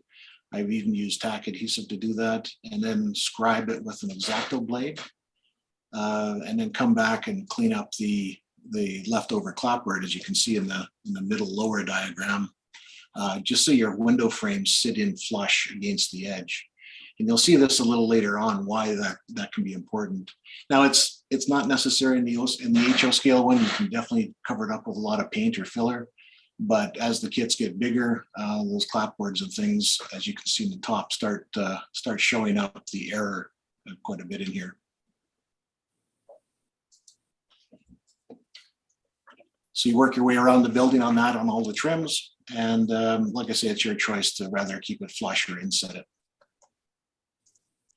So window glazing, the key here is you need glue, but not too much. And I also recommend being as accurate as you can with the frame over the glazing. Now our glazing comes laser cut, and it comes with this annoying paper backing that some people don't like.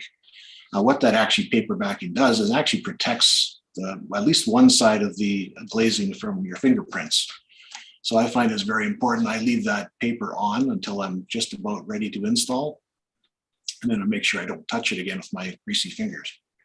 So a little technique that I use, I put some glue onto a piece of paper, and then I kind of just dip the edges of the back face of the window frame in that. There's going to be too much glue on that. So then I dab that glue off on the paper to get most of it off. And then I carefully place that on top of the glazing. You can see I got a little bit of let's see if I can highlight this here. You can see we have a little bit of the glue squeeze out that's there. Again, wait until it's lightly skinned over. Don't use a really pointed item like a razor blade, but something slightly rounded, you can just take that little bit of glue squeeze right out while it's there, so you don't have that when you do the install. And then just before the installation, I like to go back and peel off the paper backing. Sometimes that backing also sticks to the edge because of the laser melts to the paper. So you kind of got to go in and kind of just gently scrape them, peel back. If you pull the paper right back 180 degrees, it'll take care of that on the edges as well. So installing the windows, because these are kind of an unusual custom window to match the prototype, they're inset, but inset towards the back of the inside edge of the wall. And a trick here to do that is once you've got the single glazing on this window, the upper and lower mullions are glazed separately, is I put some tape on the back of it, and then I apply some glue just along the edge, outer edge of the window, using those glue applicators we talked about. So you're not on the front or back, but just on the edge. And then you can stick that in from the back side. So any glue squeeze out in here is going to stay on the inside of the building, and you won't see it from the outside. Then on the third place, we go back again, add a little bit of glue around the edge to add the upper glazing and mullion in place. Hope that's not too confusing. So here's what I was talking about before. We wind up with a little bit of gap between the window frame and the edge. So we can use either filler or paint, remembering to use thicker paint in here that you can, where your paint should be not too thinned because this is an edge grain, so it's going to keep soaking up paint until you get it sealed. You can also use sealers as well, but I find just a second coat of paint always works best for that. So here again, apologize for all the dust, but this model's been through a lot of trade shows. This is my old kit, not the one I'm doing. So you can see the little gaps that are here along the edge. So just adding a little bit of paint or filler in there just kind of touches that up, as you see on the right. And again, maybe it's being a little bit anal, but kind of want to do the best job you can. So light leaks, as I mentioned before, you go back, hold it up, and I always recommend this as you're building it, because usually I assemble the kit and then look at it and go, oh no, when I light it up, you can see gaps and things, light coming through where it's not supposed to be. So you just want to go back through and afterward just touch that lower area up in here just with a quick dab of paint to seal that up, make sure there's no other gaps. Then moving along to the door and window assembly, the door assembly, I should say. They're layered out of 2 pieces of polyback laser board and 1 piece of glazing. So you just set and layer those as we've mentioned in the window and mullions before, and set that in place using the same technique that we used on the windows to put in the door from the back side of the building, unless you're going to have that door in an open position, which you might want to glue in place just before you put the roof on the building. So the clerestory window above the door, as you can see here, I just leave the paper on until the very last moment before we're taking it, because your fingerprints always seem to show up everywhere on these. after the fact. Screen door, this kit comes with a screen door with some tool fabric. So first of all, I painted the tool in aluminum color. If you want it more translucent, a tip here on this tool fabric is to paint it a lighter color if you want to see through it better. If you paint it a dark color, like dabbing it with a black paint, it makes it harder to see inside. And depending what the effect you're trying to go for, you can do that. So what we do is we dab a little bit of silver paint on a sponge and then sponge it onto the towel over top of a piece of paper. Let that set up. Then using our dabbing method, dab it in some glue, blot all that glue off, otherwise you're going to have a mess. And then put press that into the tool fabric. Once I dry, just before it dries, I should say, once it's pressed in, flip it over. I added a little bit more glue along here and along the top piece and the edges here, just along the edges, and dabbed it in with my finger. Let that set. And then just cut your door out, and you wind up with a lovely little screen door. So that tool fabric that we include, you can mostly get it at a good note here is if you look on Amazon for silk screen window material or silk screening material, you get this nice fine fabric. So that kind of wraps up the front wall. I think that covers our tonight's episode, and like I say, it sets us up for next week for assembly and starting to deal with some of the interior features. So with that, if there's any questions, I can certainly answer them if anybody's still awake. And with that, back to you, Jim. Well, Daryl, I really appreciate it. It looks like it's going to be a beautiful structure once you're finished with it. And that was a great lesson you gave on building the front of it. I think there was a lot of good information. I never thought about using a sponge on the screen door before. I think that's great. Great, thank you. Does anybody have any questions for Daryl? Well, thanks so much, Daryl. We'll see you next week. Yep, thank you. Well, with that said, that's our show for this evening. I thank you all so much for coming. I hope you've enjoyed it. Most importantly, I hope you've learned something. I hope you'll come back next week to see us. I hope you'll subscribe to our YouTube channel, New Tracks Modeling, and make sure that you can visit and be on all of the future shows. And number two, I hope you'll subscribe to our website, newtracksmodeling.com, so that you'll be able to get our emails and see more detailed information on the build-alongs and the other events that we have scheduled for the shows. And with that said, we will turn now to the after show, which normally I would like to turn over to Clark Cooning, NMMR, but Mr. Cooning is still on the lake fishing and probably will be for the rest of the summer. So you're stuck with me for the after show. So with that said, I will turn it over to anybody who's new that hasn't been here before or made any comments that might want to say something. You're most welcome to. And if there's nobody new here tonight, then any of you old people that would have been here before who'd like to make a statement or comment, the floor is all open to you. We have a brand new member in our participants. His name is Dmitry Voronov. And Dmitry is from the Ukraine. And Dmitry is somebody that I have been communicating back and forth with. Dmitry, welcome. I'm so happy that you're here tonight.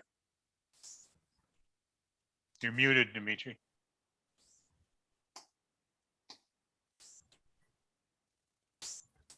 Hello. There you are. How are you, sir?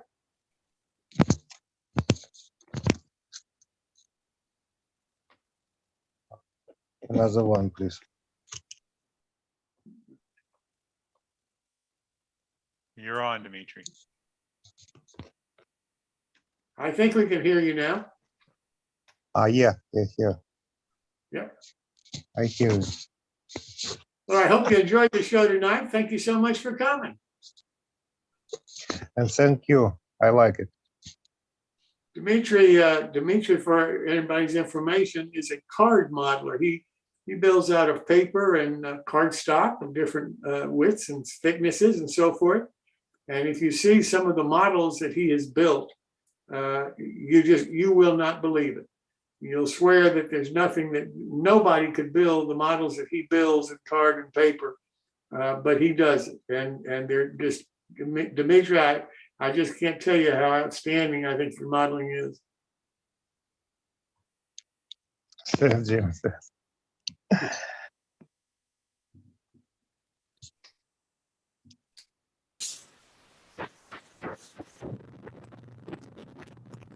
Anybody else have anything to like to talk about tonight? Here's a question. Yes, What are sir. you guys, what is everybody's thoughts in the Zoom meeting on competitive modeling? I don't know what you mean. Depends what she looks like. Oh, sorry.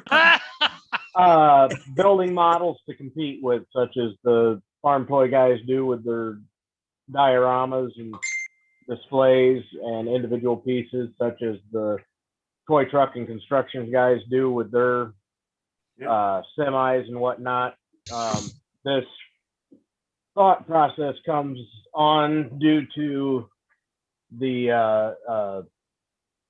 a podcast or YouTube live from last night, and also from the upcoming National Toy Truck and Construction Show's truck competition for 1/64th scale trucks, semis.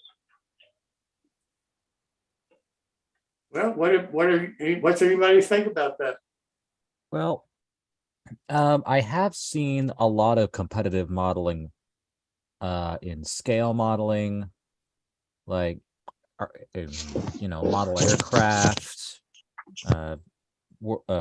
army vehicles, tons of stuff like that, and it's really fierce competition. It's really interesting to watch, and people pour tons of money into making models that can win these competitions. And I think it would be very interesting one day to see competitive model everything, like kit bashing, stuff like that.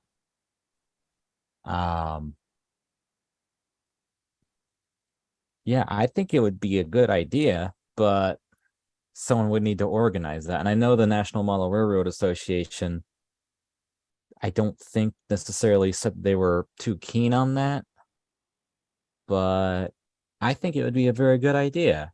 I think it would bring more, actual scale modeling in the, in the hobby. Let me ask you this. How would you all feel if we tried to do something like that on the show? I'd be for it. The thing that I've noticed about competitive modeling is it seems to bring in younger individuals. There are huge turnouts of youth modelers for the both the toy truck and construction, and for the display competitions for the farm toy world. And when I say youth, like I stated last week in the meeting or after meeting, there are large numbers of kids under the age of 14 or 15 that build displays and compete, that would give MMR individuals a run for their money with the quality of the displays that they're doing. And it's because of the competition.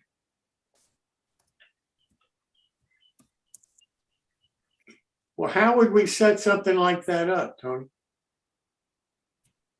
I think the biggest thing is going to be figuring out a way to advertise that something that is going to happen, and then figuring out classes and whatnot. Beyond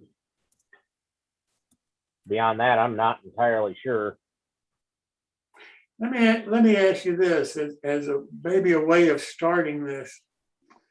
I wonder if we could get some of the people that have entered the contest before, the farm modelers, that kind of thing, the truck construction modelers. Maybe we could get them to come on the show and just talk about their displays to kind of show us, what they're doing and what is really being done out there for those parts of the hobby world. I would be personally interested in seeing that. Yeah, that would probably help greatly.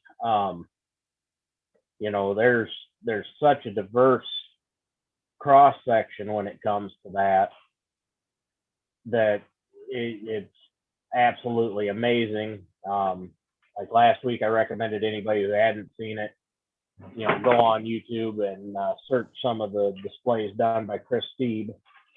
Yeah. And see just the displays and the quality of modeling that's being done. And, that's something that I believe in the hobby of model railroading could greatly advantage and advance the modeling world, especially if the advertisements are out there and you get a wider cross section of individuals in that want to compete. Right. Well, I would sure like to see something. What about the rest of you all? Are Tony and I the only two people that would be interested in that, or what do you guys think? I think you have to be careful in something like this, because if you do have a program like this, you kind of leave out those who are trying to learn something, and they have not got the quality behind them to do that sort of stuff and compete with someone else. There's a lot of great modelers on here, better than I am, and I'm sure that if they present their models, it might be hard for others to compete against them. I don't know. It's a very tricky situation. If you were running a contest, then you would have to be presenting it with a gift or some kind of present, or get something for doing the best model. It's a very, I don't know. That's the way I feel about it. I think you're taking away from what we're trying to do, is teach people how to do it. I like looking at great models. I think they have something to offer to all of us, but there's a lot of us out there who are trying to learn too. Yeah. Maybe, Jim, what could be done is these modelers come display their stuff on the My Builds. Well, that's kind of what I was thinking too. Maybe not have a contest at first. I think it would do everybody good to see what other people are doing. And as I talk to other people in other hobbies, particularly, for example, when I talk to the guy that runs Atlantis Models, and he's going to be on our show, I think in January or February next year, I forget which. And he's going to build one of his kits, one of his O-scale kits, 1/48 scale kits. And it's a gasoline truck. And it's going to be a different kind of build. It's a plastic kit, but you look at it and you figure, my gosh, look at all of these parts. Look at all of the work that's going to be involved in putting this kit together. I've never built a kit like that. Maybe you guys have, but I've never built one like that. I have another person that's going to come on the show who sells die-cast cars and trucks, primarily trucks and Tony farm equipment. And he's going to come on the show and he's going to customize one of the products that he sells and put, different pieces on it that are 3D printed and so forth, and that kind of stuff. And it'll come out like Tony's talking about. He could spend thousands of dollars on a truck, a die-cast truck, by the time he takes apart the parts that he doesn't want on it, and then rebuilds it with the parts that he does want, adds what he wants and so forth, and paints it. He could have a significant amount of money in that model. Plus, it would take him a significant amount of time to complete that model. So there are people in the hobby, and as Tony says, you know, they go to these other shows and compete. It's amazing some of the things that they are building. To me, it's amazing because I would never do it the way that they're doing. I would not model like that. I'm not smart enough, I guess, to learn what Earl was trying to teach us tonight. I mean, I got so lost in that tonight. I couldn't keep track of what I was seeing. But I know that there are people out there that are so sophisticated, like Earl is, in using that tool, that it's amazing to see what they can create.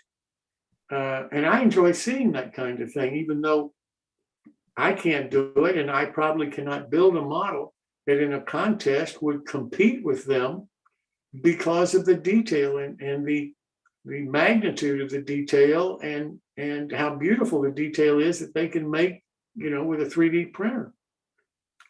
But I love to see it because it stimulates me to try to do better if I can in the kind of modeling that I enjoy doing. As far as prizes, that kind of thing, yeah, sure. I'm sure that we can get manufacturers to come forth with some prizes. I wouldn't be concerned about that too much. We can't certainly compete with the kind of prize money and so forth that some of these other shows are giving, but we could come up with prizes, I think. It just depends on you know, whether anybody would be interested in doing it and whether whether we lose the audience that we spent a lot of time creating here if we tried to broaden it into these other fields. And that I don't know. I've taken the philosophy from day one to throw things against the wall and see what sticks. So you know, I'm not adverse to anything that we try as long as, you know, it's what everybody thinks, you know, this is something we should try. Let's give it a try and see what happens, kind of. That's always been my philosophy.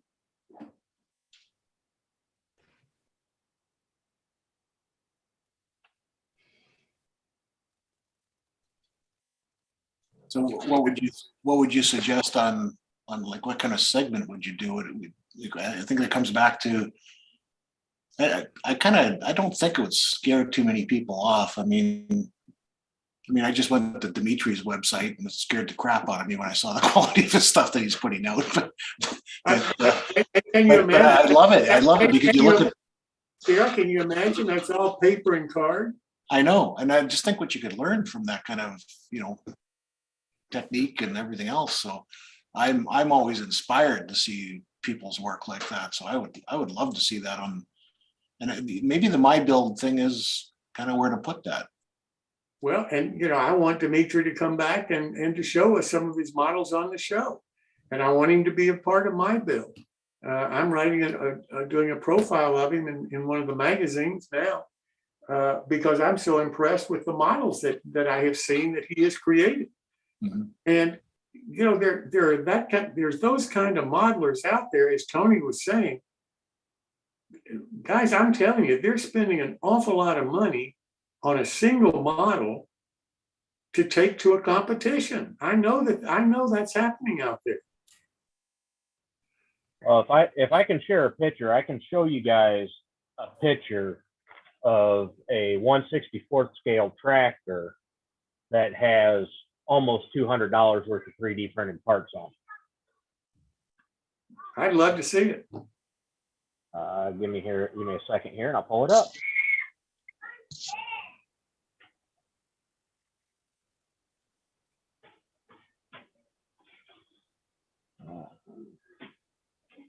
Gallery. Bear with me, guys. I'm doing this from my phone. I apologize. No problem. Makes it easy for some things, and it makes it extremely difficult for others. And Tony, you're heavily involved with these people. You know, why don't we see if we can't have them come on to a show? We'll give them a segment, a major part of one of the shows, and just talk about their farm modeling and what they'd like to see and how we could maybe work together. I'd be willing to do that. Yeah. So in that picture, there's over $1,000 worth of tractors. Granted, the one you can only see the outside dual on, but there are 5 tractors there at over $150, $200 a piece. And that's just in parts. That isn't, you know, between 3D printed parts, donors, and detail components. There's a lot of money wrapped up in that for just being 64 scale tractors. And Tony, correct me if I'm wrong, but those parts don't all come from the same manufacturer, right? You've got to shop around and find the parts? Correct. There are parts off of Shapeways from 2 or 3 different designers. There are parts from Farm Factor 3D. There are parts from Tractor Fab. There's parts from Chucky's Pullers and Parts. There are literally 8 or 9 manufacturers or designers worth of components in each one of those tractors. Easily. Not to mention the donor tractors from Earl and the donor tractors from Greenlight to do these builds. You know, specifically the first 2 tractors there to the right start off as 2 tractors that get kit bashed together. It's like any hobby. You can go to a great detail on any of your models that you're building. Oh yeah. You know, it's just like, you know, I've seen guys, I know guys that have put, you know, $500, $600, $700 into a locomotive. I've done that. I've done some beautiful Paducah rebuilds in S scale. And I know how much money gets wrapped up in that. And then you think about something as small as a tractor.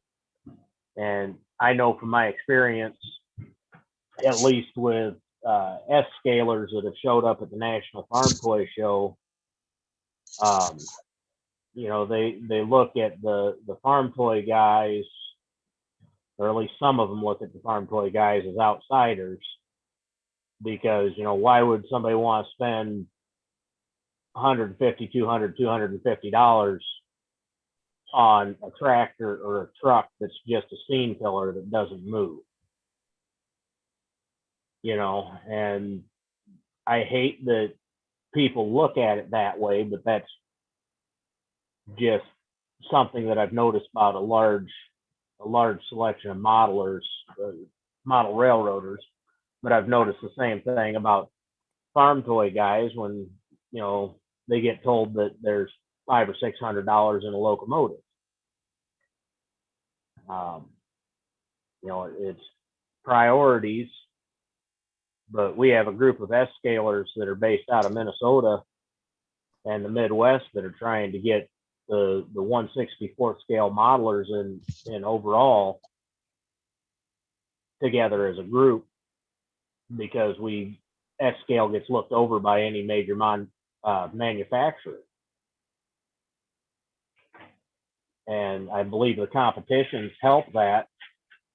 And if we can get competitions that will grow and bring in a more diverse group, you know, that you can compete a locomotive during or against a tractor and have, you know, unbiased judges that are just looking at the detail, the reality, and the work that goes into it, I believe it will actually help grow the hobby.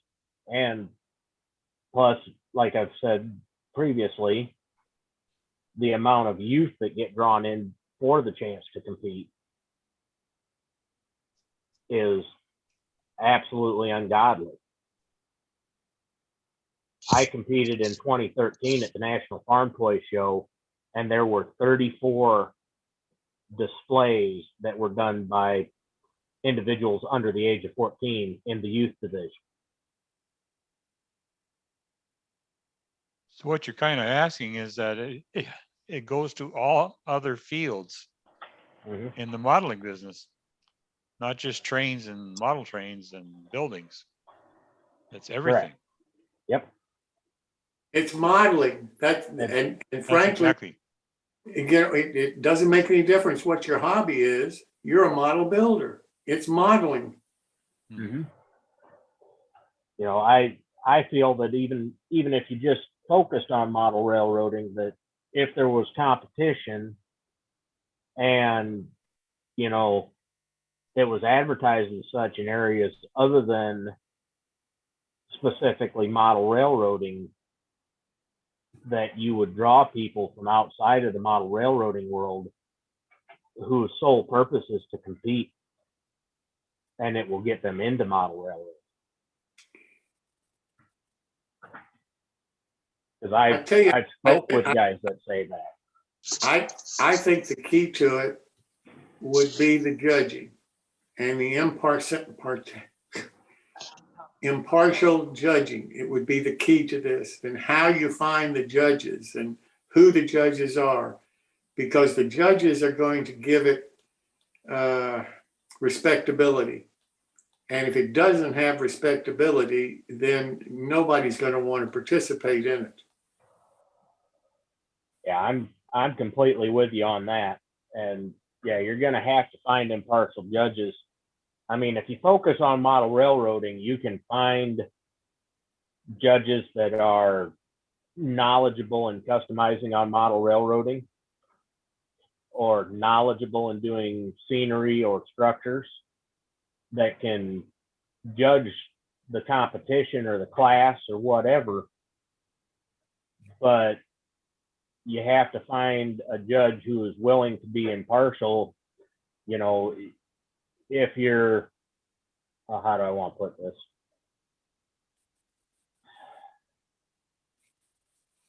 You need to find somebody that will look past the scale to look specifically at the work. You know, so you don't want, you want to find an impartial judge that isn't going to care if it's 160, you know, S scale, O scale, N, Z, HO, you know, that can say, okay, this is the work that goes into this model. It makes a beautiful model, makes a realistic looking piece, you know, and even better if it tells a story.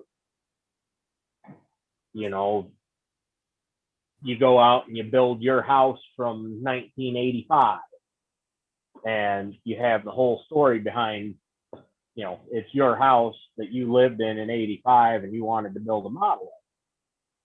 That way we don't have two bottles.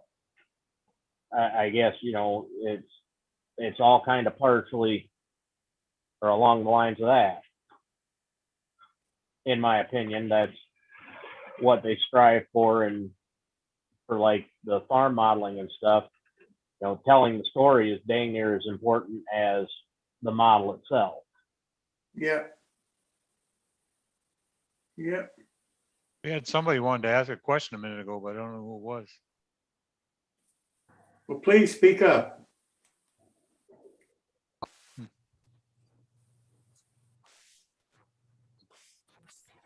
Okay. You're muted.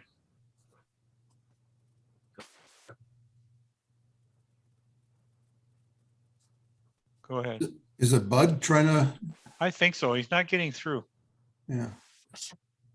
Are you muting, Pat? I'm trying to find him. He's talking, but he's too close to the speaker.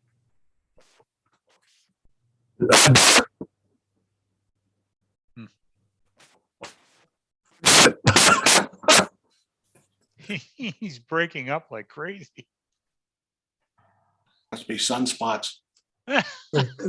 Could be a storm in the area for his internet. Go ahead, Bud. Give it another shot.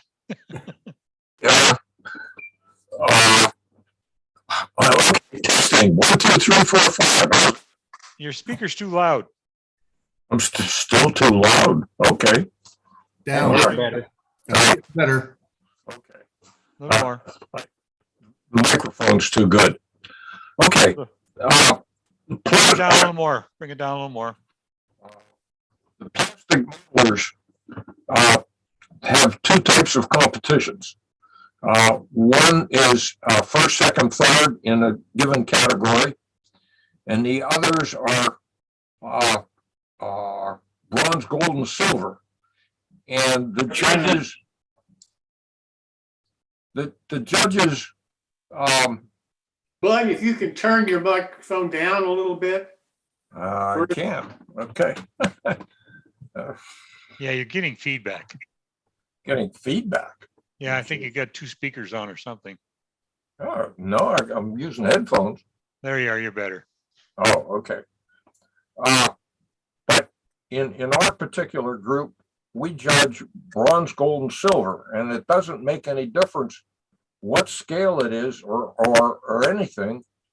It's judged on the craftsmanship of the model. Okay, and so and the judges themselves, there's always 3 judges looking at the model, and they rate it bronze, gold, or silver. And so it's not dependent on one judge. So I just think that's a better system. But then the other thing is, look at, there's always been NMRA competitions, but yet the prototype modelers thing has just grown like crazy, and it's not a competition. Yeah. So, pros and cons both ways. Yeah, you're venturing into a whole new world when you start doing that. Well, and the other problem is, let's say that we tried to do a competition.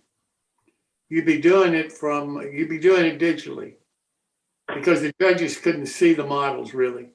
They could see a picture of them. Yeah, that's true. But that's all, and pictures are pictures. And the other thing to consider, in my mind at least, I know I was absolutely terrified when I entered my first contest. I mean, I didn't want to be embarrassed, and I wasn't sure that my model was up to snuff enough to be able to compete with the real true modelers, I guess. And I don't want to put anybody off or make them feel that they can't participate in something that we're doing, because as Pat says, we're here to try to share information and help everybody, regardless of what skill level you start with. We hope that you'll learn something along the way that you haven't heard before, and maybe be able to benefit from it. I know that there's not a single show, I can truly say this, that I haven't picked up some piece of information that I never thought about or I've never used before. Painting the screen doors tonight was one of them from Daryl. I'd never thought about doing it that way before. Makes all the sense in the world, because I'm so tired of getting globs of paint and you can't see the screen door anymore. And I've done that no telling how many times. So I learned stuff from a lot of different people, regardless of the skill level. The other problem with this that I see is, if you've got people who are knowledgeable model railroaders trying to judge tractors, they're not going to have the respect from the farm modelers right now, and vice versa. If you have somebody that's an expert judge of farm modeling, they're not going to be accepted by the model railroader community, regardless of whether they should be or not. But if they're just judging the construction, in other words, I've judged car models. Okay, I know nothing about race cars. I know nothing about the parachutes that go on the back. But it doesn't make any difference, because I'm judging the construction of the model, not the authenticity. It is a prototype. None of that. We're just judging the construction quality of the model. Do you think you can do that from photographs and not actually see the models? Well, not really. You got to be there in person to really see it, to really see all the details, because you can miss something. Yeah. And then the person would be hurt that you didn't see what he wanted you to see. And you can't see it on digitally. I don't care what you do. It might look great, but I was sitting here thinking the same thing because I always Photoshop all my pictures on our website. I might as well tell you that, clean up the little, wire marks and everything else on it. So, but it'd be interesting if we could figure out what can we judge on Zoom, right? And kind of look at it that way. So what could you give in a competition through Zoom? Because that's kind of what you're trying to do, is bring more modelers together, and they're not going to all go to the conference in Minneapolis or wherever because they can't spend $1,000 to get there. That's right. So is there a way to level a playing field in judging, and whether that's so everybody's looking at the same thing? And the problem, again, there's lots of problems because you got camera differences, you got Zoom cameras, you got, if you're going to do it on PowerPoint, then a little bit better control, but so I don't know what you're judging. Are you judging the picture or the model then, right? So how do you get around that? I think that's why a lot of people haven't gotten involved in this, because you just can't do it. Well, the cell phones look good. I mean, a cell phone, all my pictures, it's all done on a cell phone now. It's fantastic. Where I just look at Dimitri's stuff, and I'm sure he stages a few of his photos, but you still can't believe that's all paper. But nevertheless, it's it looks good from that. So just using his stuff as an example, you could judge the quality of workmanship from Zoom. Yeah, there's a lot to be considered, though. And why are you doing it? So I don't know. Like when you do it in the conventions, you're doing it for points to get your master model railroader or master of, or your silver or your gold or whatever you want. But I have never seen that done online. It's almost impossible. You'd have to have a camera to get right up close and show all the details. You could slip up somewhere and the guy would be, like I said, very upset. Well, and see, I think this is one of the issues that the NMRA is struggling with too, because they have people that are not close to other modelers. And like Daryl says, you're going to drive and spend a lot of money to drive somewhere to a convention to get your model judged. But how do you service as an organization those models that live out in the boondocks? How do you get their models judged? And if you can't do it digitally, then what? They can't participate. Where Gordon Robinson lives in Scotland, I think that there's probably less than a handful of modelers around where he lives in any kind of proximity. So, in the British region, it's basically around London. So, where do people come from that are going to commute that far to judge one of his models? Or does he have to drive 400 miles to get a model judged? I mean, how many modelers are going to do that to simply be a part of the NMRA's achievement program? And I think that's part of what the NMRA is struggling with right now, is what can be judged digitally. One of the things in our division, Jim, that we do is we've taken our division, which is quite, from one end to the other, it's about a 9-hour drive. So what we've done is we have a group of judges, and we drew out areas that are 1-hour drive for the judges in that area. And then the people would call in and say, I'd like my layout judged, or I have a couple buildings I'd like judged. And we assign, if they're in a certain area, we assign the 2 judges, and they're sent out to do the judging. And I think a lot of divisions around do the same exact kind of thing. I mean, they almost have to, because a lot of people, I'm telling you, are just terrified to take a model to a convention, and I guess from my standpoint, putting one of my models under scrutiny for everybody to say negative things about. And that's a feeling among a lot of hobbyists. Well, you know, it's a shame, Jim, that I know when the same as you, when I took my first model to a convention, or yeah, it was a convention, Niagara Frontier Region. And I thought it was the greatest thing I ever built. I got 66 points, yeah, which was disappointing, but my learning experience and the comments from the judges made me a better modeler. Amen. Everyone's got to start somewhere. And those that are really great at it, they come in maybe their first time and they're lucky, they get the points. And from there, it's just uphill all the way. You got to start somewhere. Sorry, dear. Oh, no, sorry. Go ahead, Gary. Yeah, like I feel everyone has to start somewhere. And it's a learning journey. Like I've been at this since the early 70s. And I didn't start off as the type of modeler I am today. And as you progress, you learn from people and your modeling becomes better.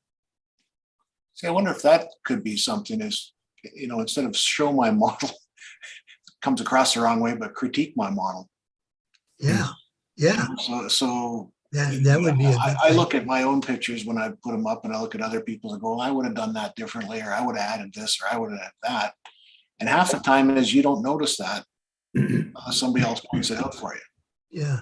And like you see with the judging thing. So that might have some merit in this too. Yeah, I think that's a good idea.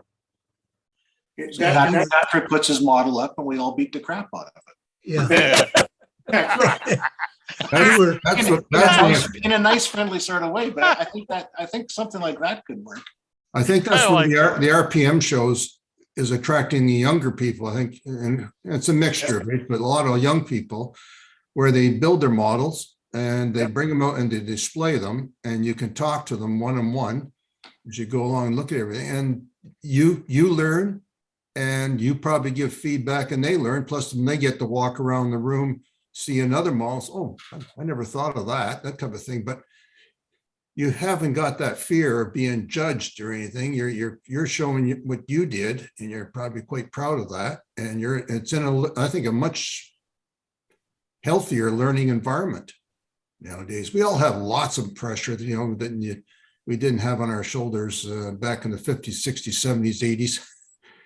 And I think that's why we have hobbies, is to get away from all that in our life. You know, that what you're saying is why I wanted to do the My Bill segment on the show rather than a contest or rather than a competition, because I really think there's value in seeing a model that you've built and having you talk to me about your model. I'll learn something about how you model from what you tell me. And that to me is important, give and take between two modelers, because both of them are going to come away with something from that discussion. That was my theory behind having the segment of the My Build. Right. Now, if we could expand the My Build in some way, short of having a competition right now, because I'm telling you, competition scares me to death. I've been a contest chairman of two different regions, and I'm telling you, it's a scary thing for a modeler to come in to a room and put his model on a table and say, okay, take your shot at me, and come away feeling I'll never come back to this organization. I don't want any part of it because they weren't fair to me. They gave Joe more points than I got, and his model wasn't near as good as mine. I tell you, it's those feelings are hard to get over, for an organization to get over, and for the modeler to get around and in effect forgive that modeler who who did his best to try to critique him, but it didn't come off right for whatever reason. Absolutely. And I'm scared to death of that. I've just seen so much of it. I've seen judges not allowed to judge at nationals anymore because of the way it was felt that they judged previously at a national. And I've seen the same thing at regions. I've seen contest people, judges at regions, wait until almost the last minute to find a category where nobody has entered a model yet and go to their car and get something that'll qualify in that category so they can get a first prize plaque for that category. It's out. I mean, let's face it, this is not rare. I think it happens a lot more than some people may understand it's happening, but I'm scared to open that can of worms, particularly because I know the NMRA is concerned about judging from a digital standpoint, and that's what we got here. It's a Zoom show. That's why if we can figure a way short of having judging to expand in some way the My Build part of the show, then I'd jump all over that in a heartbeat. I don't know where we would find judges. That would be the main problem that I anticipate, because the judge has his reputation too to look out for. And if he comes across that, he does a show, he's done his best job at critiquing the models that are there, and everybody says boo hiss, yeah, that's his reputation out there at that point. I think our my build is the best way to go. And the fact is that we can look at the model on screen, and if he wants, we could ask him questions like we should be doing.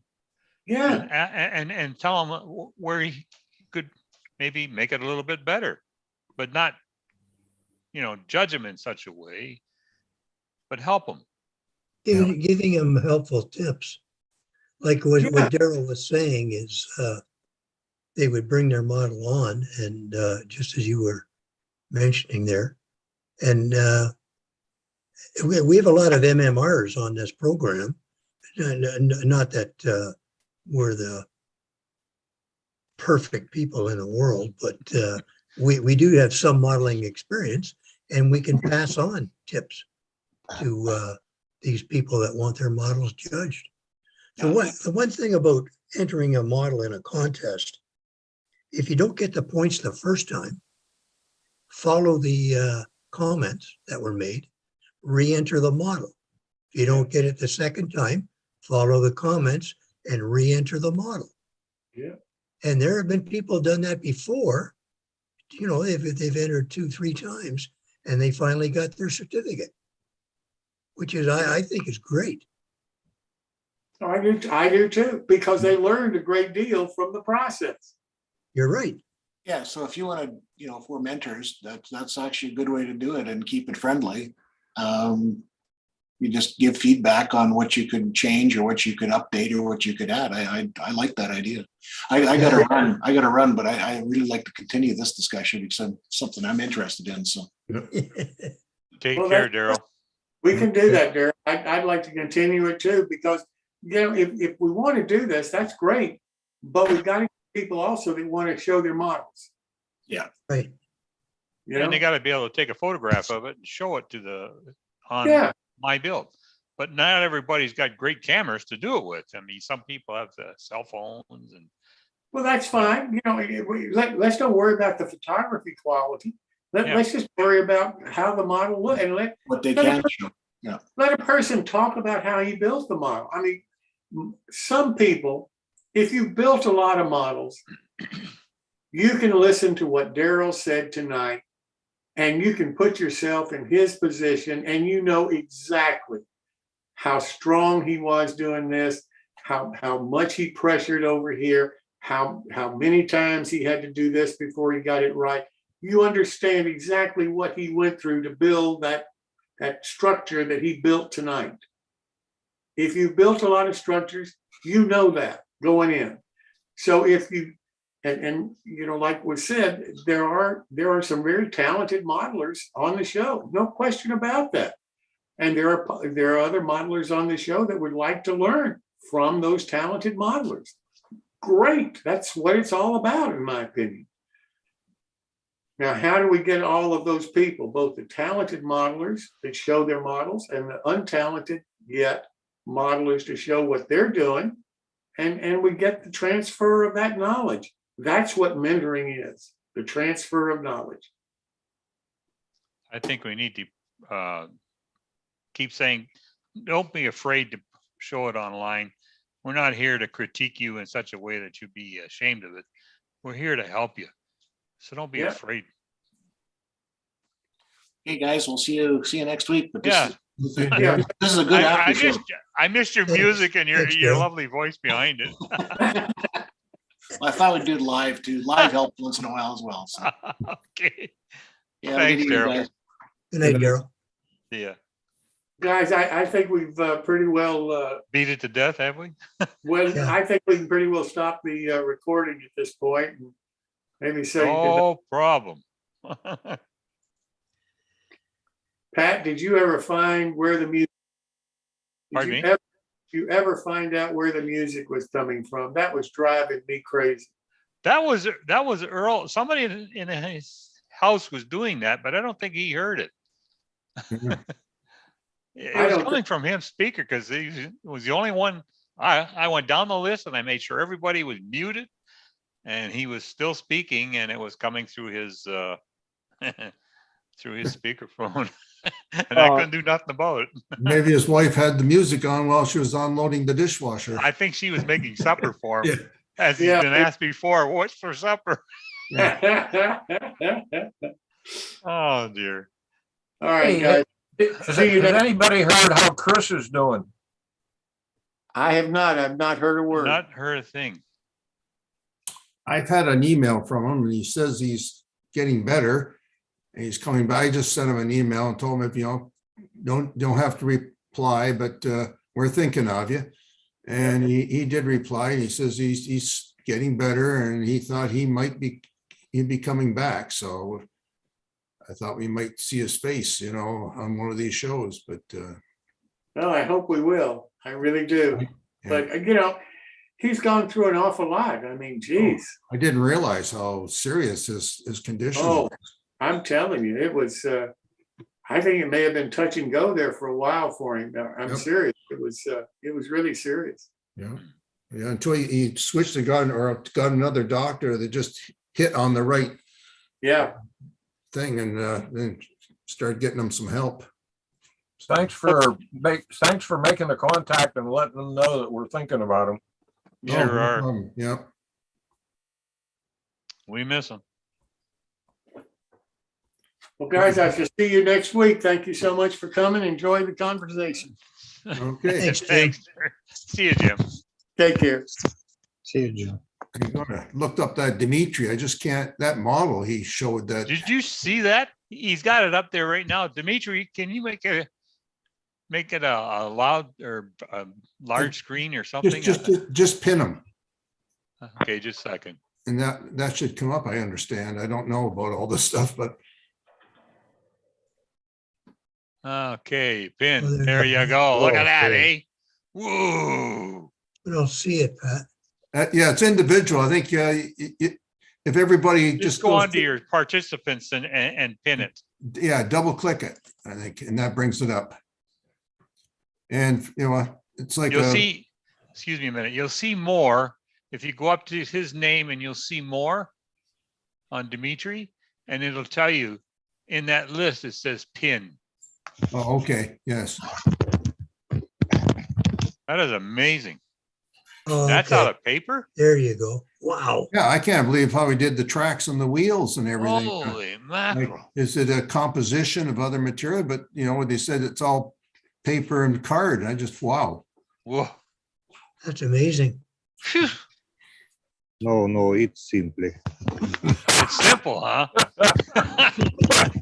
We can't critique it. It's beautiful work, Dimitri. Oh, yeah. Thanks, my friend. Thanks. What scale I'm is glad that? that you like. What scale is it?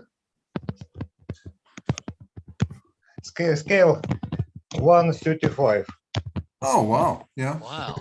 Typical for military modelers and It's standard for dioramas. yeah. Yeah, anybody models over here, and I'm in Canada, and if you're modeling military, it's 132nd or 135th is the two basic scales. You can get military. I don't see any 140 or 34 scales. It's like 35th, 35th, 32nd and 35th. I'd say 34. My mistake. Okay. Very good. Very good. I could learn a lot from that. Wow. Yeah. I'm going to try to go to your Facebook. You put up your Facebook and said you did some model railroading, a railroad diorama. So I want to have a look at that. Sure. I have some railway dioramas on my Facebook page. That's amazing. Where are you living presently? Presently, Ukraine, Kharkov. Pardon me? Kharkov, Ukraine. Oh, okay. Oh, yeah. Wow. So you're not being bothered by what's going on at the moment? Or are you in the middle of the conflict? Conflict Here every night. Russian missiles bombed by my town. Oh, wow. That's a shame. Yeah. But your HIMARS very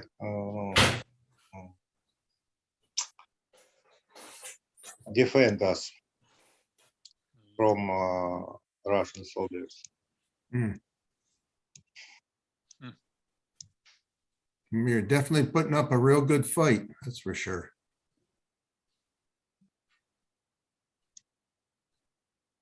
It was great to have you on tonight.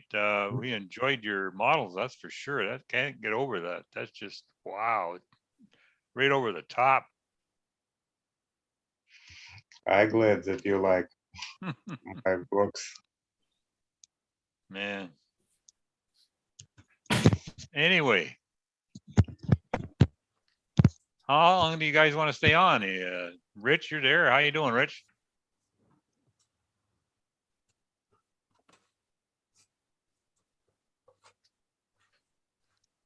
I didn't know, Pat, if did Ed Hayden get a hold of you? I got his message that he sent to Paul. You didn't hear about oh, What was it? sorry, I got a mental block here. I got the email he sent to Paul, and Paul sent me the email back. Did you get the message about Bruce Beachy? No, did he die? He passed away, yes. Oh, geez. He was a fabulous modeler. I didn't read my emails. I've been too busy with this tonight. So Yeah, he passed away, I think, on Sunday. he didn't look good the day we were down visiting him. No. Yes. Pat, Yes. I'm listening. did you want to keep streaming? You're still streaming to YouTube. I know that. I can shut it off.